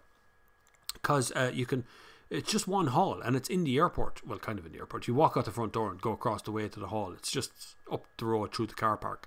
It's brilliant for if you want to go to a car show and you're interested in going to car shows, because you get up close and personal. You can see the whole hall. It's very quick. It's got a nice little press room. Usually has okay Wi-Fi. It's the smallest of the shows and usually contains the most decent launches. The problem is, if you want to stay the night, you may stay in France, because Geneva costs too much. You couldn't go to the public toilet for a wee in Geneva without spending a tenner. Everything costs a fortune in the bloody country. But besides that, it's usually booked out solid on flights in and out. And you can sometimes get a direct flight. I remember one year we went with Skoda and they actually chartered an aircraft for us to do it. It was the only way to get there. But it's a good motor show, but I don't think I'll go this year. No, I think I'll dodge all the car shows. I don't have time either. It's a big investment of time, and you don't really get a lot of content out of it that isn't being covered to death by every other outlet. The only thing to do is to be first. Go there, be first, get into the press scrum, beat your way to the nearest point of a car, and make your videos and hope that you're going to be first. It's the only thing you can, and I'm too old to bother with that stuff. Bob, does Ireland get the Genesis line of cars Hyundai? No, we don't. I would love to see your take on a G70, which appears to be a better version of the Kia Stinger. No, we don't get Genesis over here. I know it's this UK branch of Hyundai, like the executive branch of Hyundai, and I know Nissan do their own version over there, kind of high-end version of the cars. No, we just get Hyundai and Kia here. We've enough brands, I think. Hi Bob, test drove the new Corolla Auris and it's cracking car. The interior is a big step up from before. They look very handsome and sporty in the flesh. They do run, you're right. They do. Very nice interior, very nice. I have to spend a bit of time with it, is the thing, and getting time in a bloody press. I can get the cars, there's no problem getting the cars. I was offered dates, but I forgot to book the bloody things in, and now I'm booked out to the last. But we'll see if I can squeeze one in between now and April or something. I will, for sure. Donna Gamble says, hi Bob, is the SBC pump on the E200 2006 still under Mercedes warranty? 2006? To God, that would be scraping it now. I don't think so. I doubt it. I think that's 10 years, isn't it? Which would have been 2016 that it expired. You could ask, look, it's not going to do any harm, but I would ask Mercedes Ireland rather than asking the Mercedes dealer, because the dealer's just going to go, nah, don't know anything about it. What's an SBC pump? I would suggest you would ask Mercedes Ireland rather than asking the dealership directly. See if it's on a recall list. Even ask, go further afield.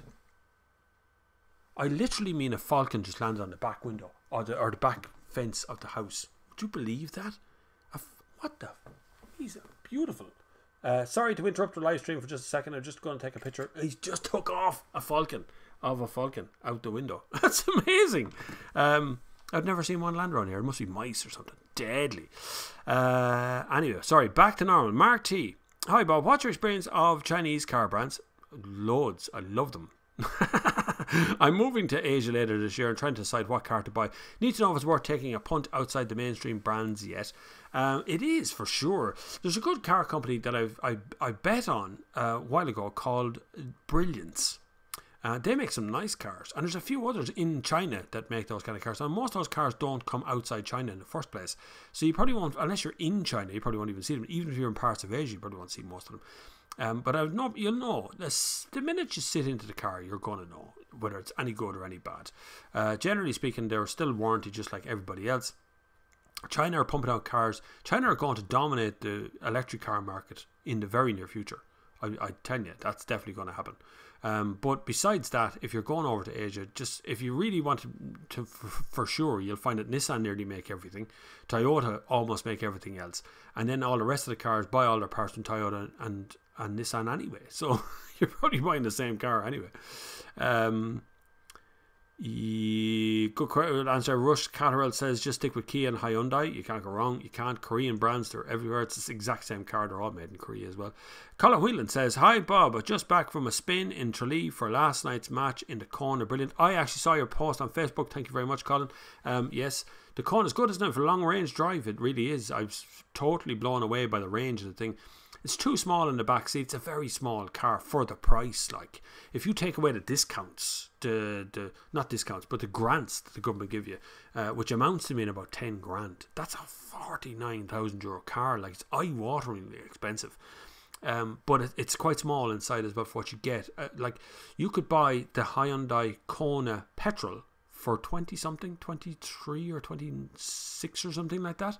That's a big difference. 26 grand, say 25 grand to 50 grand is 25 grand spending fuel. That's a lot of money. No fear for LDV in the UK. It's historically the worst reputation, and those who tried out the new Chinese LDVs have all moved to warranty parts after taking 6 months to arrive. No problem here in Ireland. Our whole postal service runs on LDVs. Michael Hegarty says Harris has the franchise for SsangYong. That's not actually Harris, but yeah, I know what you mean. The new Rexon is gorgeous looking Jeep. It is actually, yeah, it's quite nice. Harris, the nephew of Pino Harris, who was the man who made Harris Hino, the nephew owns the SsangYong group. So they operate out of the building, but they're not actually the same company. So SsangYong is his own thing there. Tough fight, very tough fight for SsangYong to get going in this country. They've had heartbreaks along the way. Hopefully we'll see more of them, because they're actually not a bad car. They're getting better all the time. The stuff they came with at first was a bit ropey, but they're getting better, surely. Randomly saw a review for the E-Crafter from VW. Yes, another one to look out for as well. Didn't even know they were making them in that size like commercial vehicles yet as an EV. Any work of it arriving here? No. We're going to be with diesel for a while. We just don't have the market for EVs. We just don't. We're so held back here in this country by transport organisations, large haulage associations, that sort of stuff. They really have a vice grip hold on the diesel market at the moment. But we'll see. If time expands nicely, we'll see if that can be pushed out and maybe something can be changed there along the way, and we'll never know what's going to happen next, because we're in a moment of turmoil in history. In 10 years' time, your kids or your grandkids or your future children or whatever it is going to be learning about this point in history in their history books. 10, 15, 20 years from now, grandkids are going to be asking questions about what happened during that Brexit time, or why were you ever using petrol or diesel engined cars? Will be the next thing up. So you never know what could happen. Morgan Wright says Brexit is just mad for the car industry in the UK. Nissan said they won't make the new X-Trail at Sunderland plant, and Toyota and Honda are thinking of cutting investment. I voted Remain.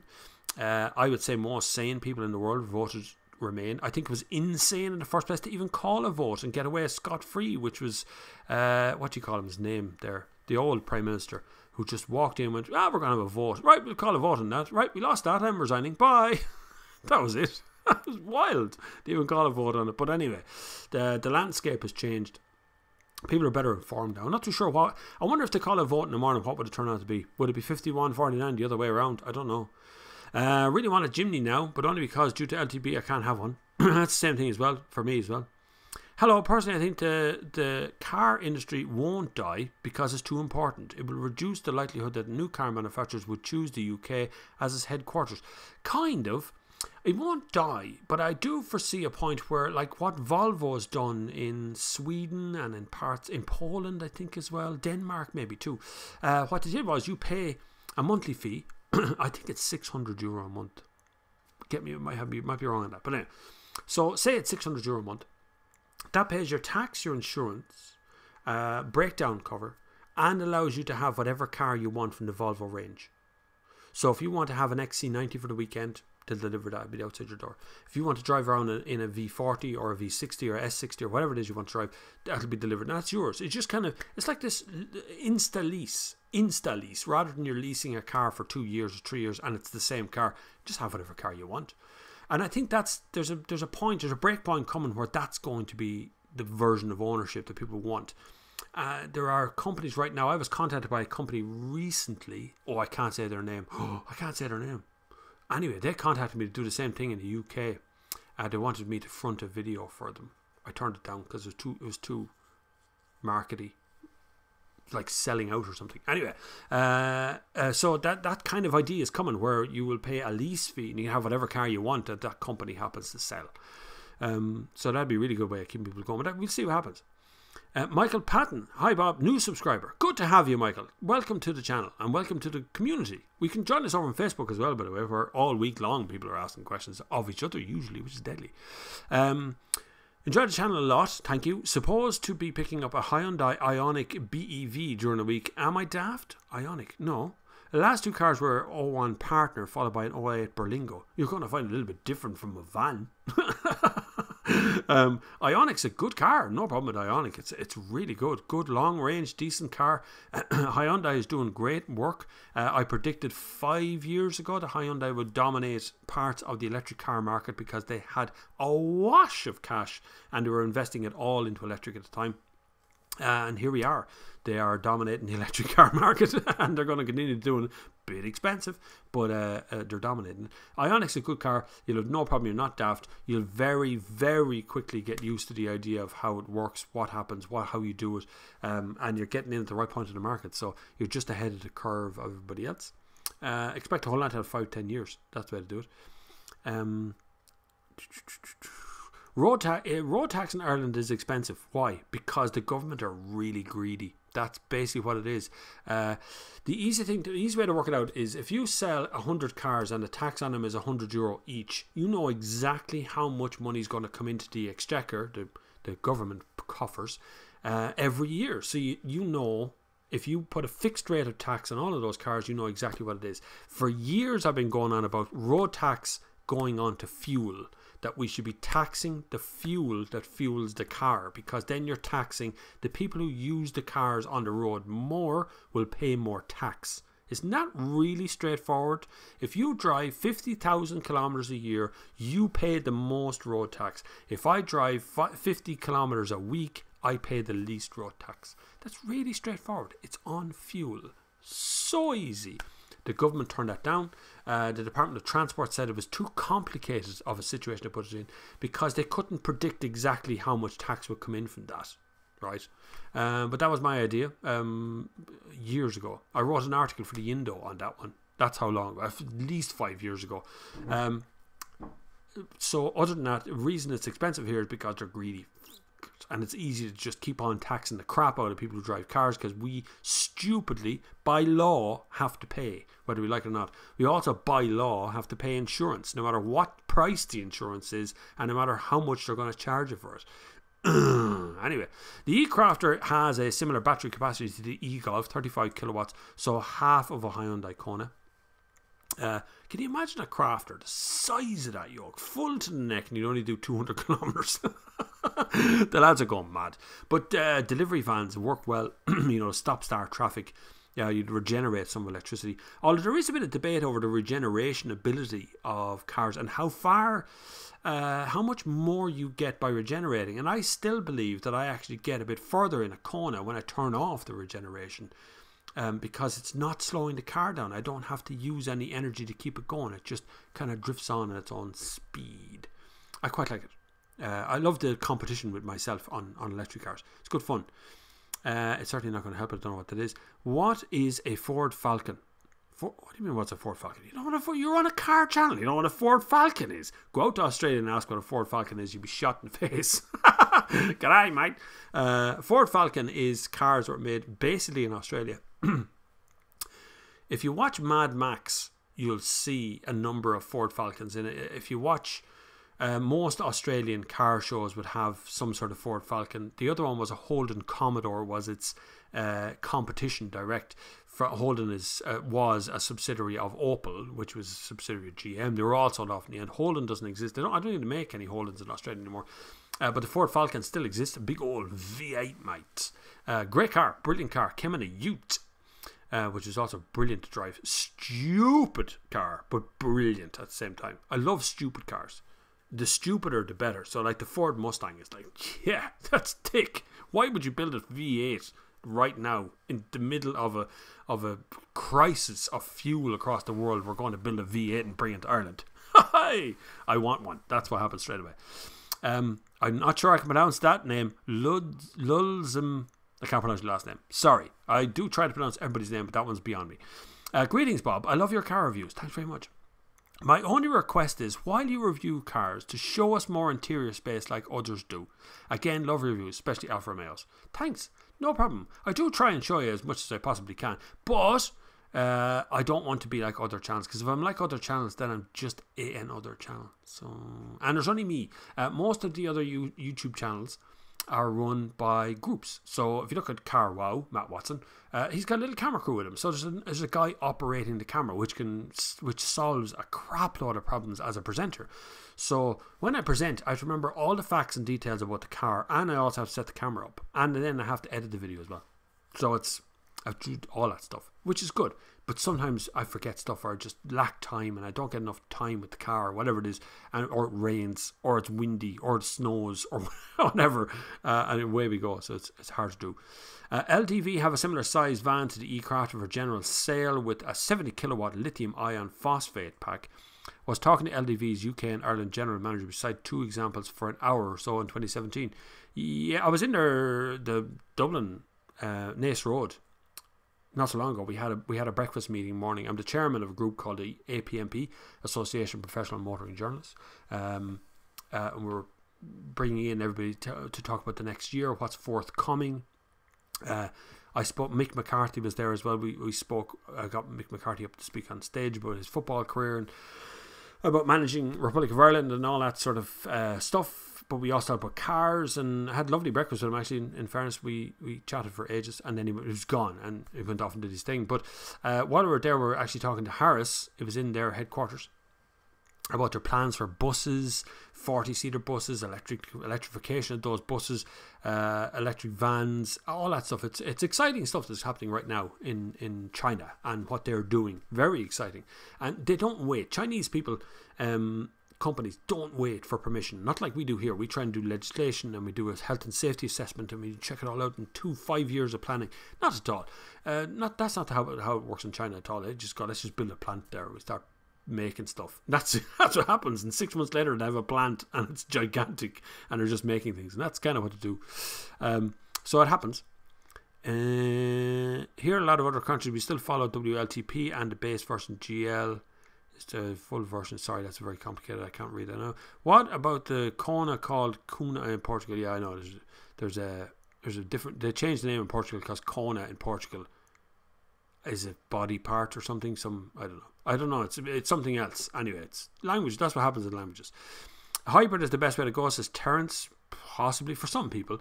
Hybrid is like a first step towards electrification. I think if you get the best out of a hybrid, you probably should be driving an electric car anyway. Same as PHEV.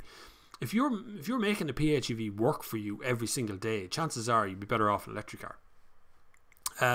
James Stubb, Bob, I went to see the new Clint Eastwood movie, The Mule. I haven't seen it yet. It's any good. About a guy who drove across America to pick up, well worth seeing, Jim the bus driver. I will check that out, because I looked at that there. I didn't even know he was in it. He looks like a real old man. He is a real old man. He's in his 80s or something, isn't he? But I like his movies. They're usually pretty good. NQ says, hi Bob, whatever happened to Bill Cullen? He ran out of money. That's basically what it came down to. He used to own the rights to the Renault group in Ireland. He owned a number of Renault dealers, a lot of them. Was a bit bullish, as far as I remember, about his involvement with Renault and the millions he had. Of course, he was on The Apprentice Ireland and all. He did all that sort of stuff, selling his penny sweets or something that his mother, penny apples or some crap like that. I can't remember, something like that.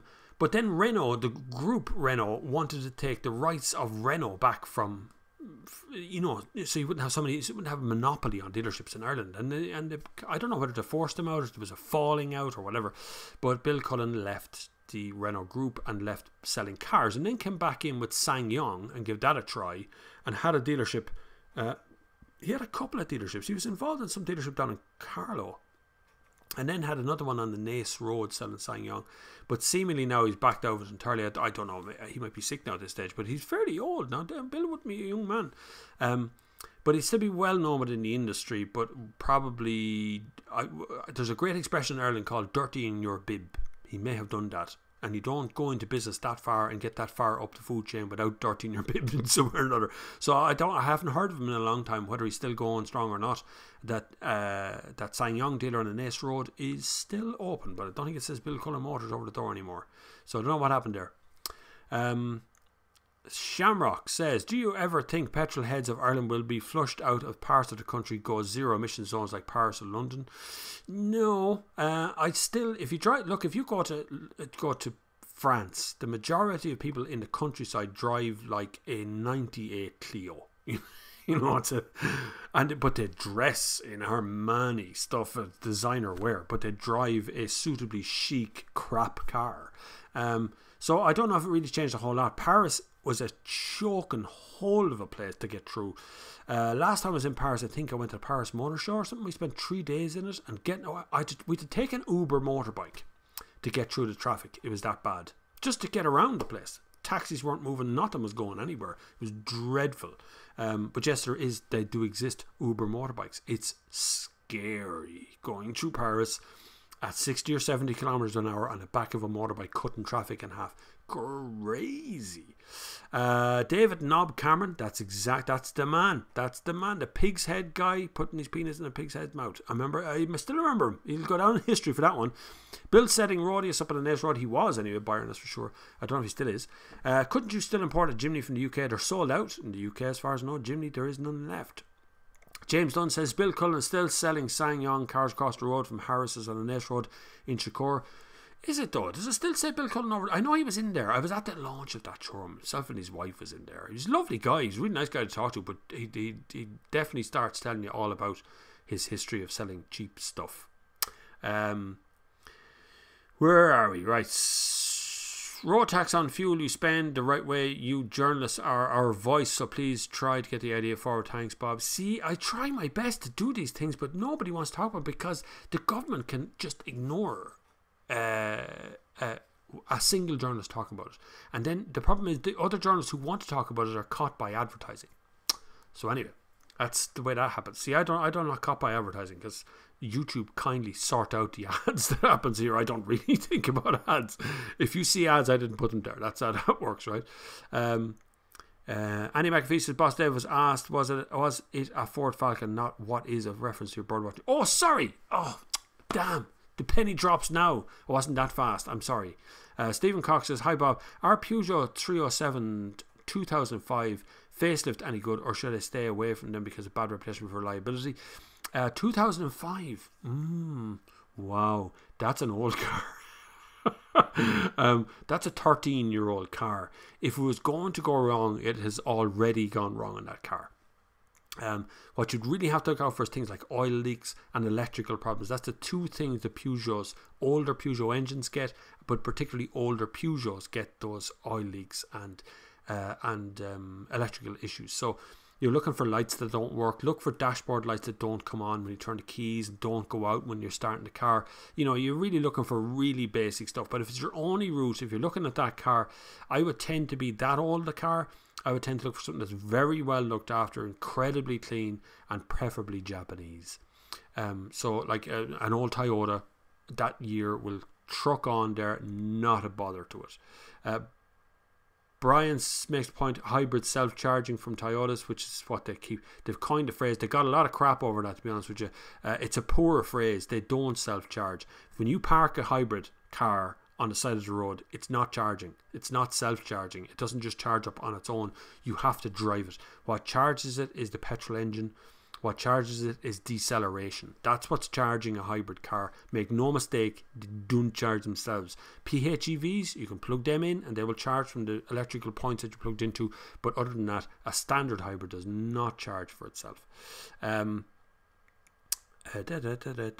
Jimny in Greece. You can get them in Greece. Why can't we have one? Just don't with you. You can get them in Greece and we can't have it. It's not fair. Mark says, sorry Bob, the Ford Falcon was killed in the last year or two, ending Australian car manufacturing. No. The Opel Insignia has been rebadged, the new Holden Commodore, but it's not doing so well. I'm not surprised. An Opel Insignia is a Commodore. My God, the fanboys out there must be burning to the ground at this stage. There used to be a Ford Falcon used to be against the Holden Commodore in Australia and New Zealand for that matter as well. I know New Zealand hate to say that they've nothing to do with Australia. Aussies are different. But actually they had the same problem with there as well. Ford Falcons everywhere. Brilliant cars. The older ones. You can get an 80s Ford Falcon. It's a fabulous joke. And the Commodore is a great... Commodore Ute is a great car. It's great. There's a real name for that. It's not Commodore Ute. It's called something else. Anyway, the self-charging lie drives me nuts. It doesn't plug in. It's ultimately powered by the liquid from the pump at 10 to 12 times the price of electricity from the grid. That is true. Petrol costs a hell of a lot more than electricity, so just remember that one when you're thinking about whether you can save money or not.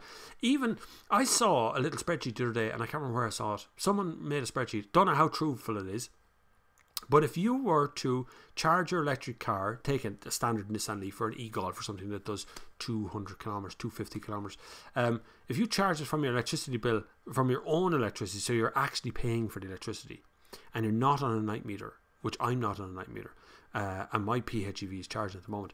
But if you were charging from electricity here, you would save over €1,000 a year on petrol, equivalently, even though you're paying for the two.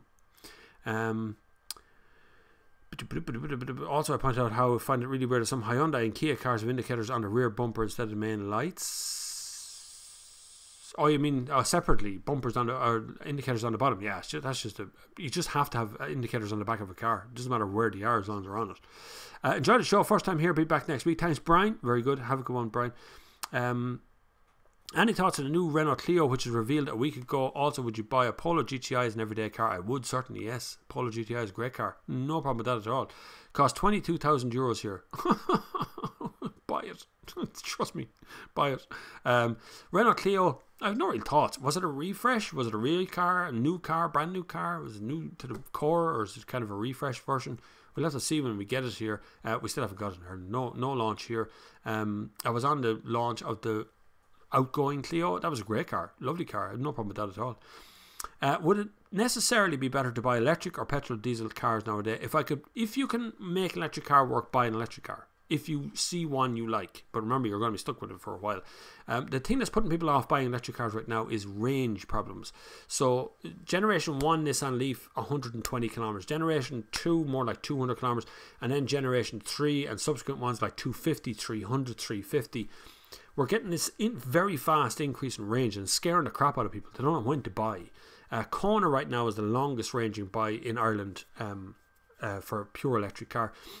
Kia Niro or e-Niro is coming. How many we're going to get, I don't know, because if it's sold out in the UK, we may not get a big allotment of them. But if you can, as Cross points out, they're buy an older EV first. So buy a generation 1 Nissan Leaf.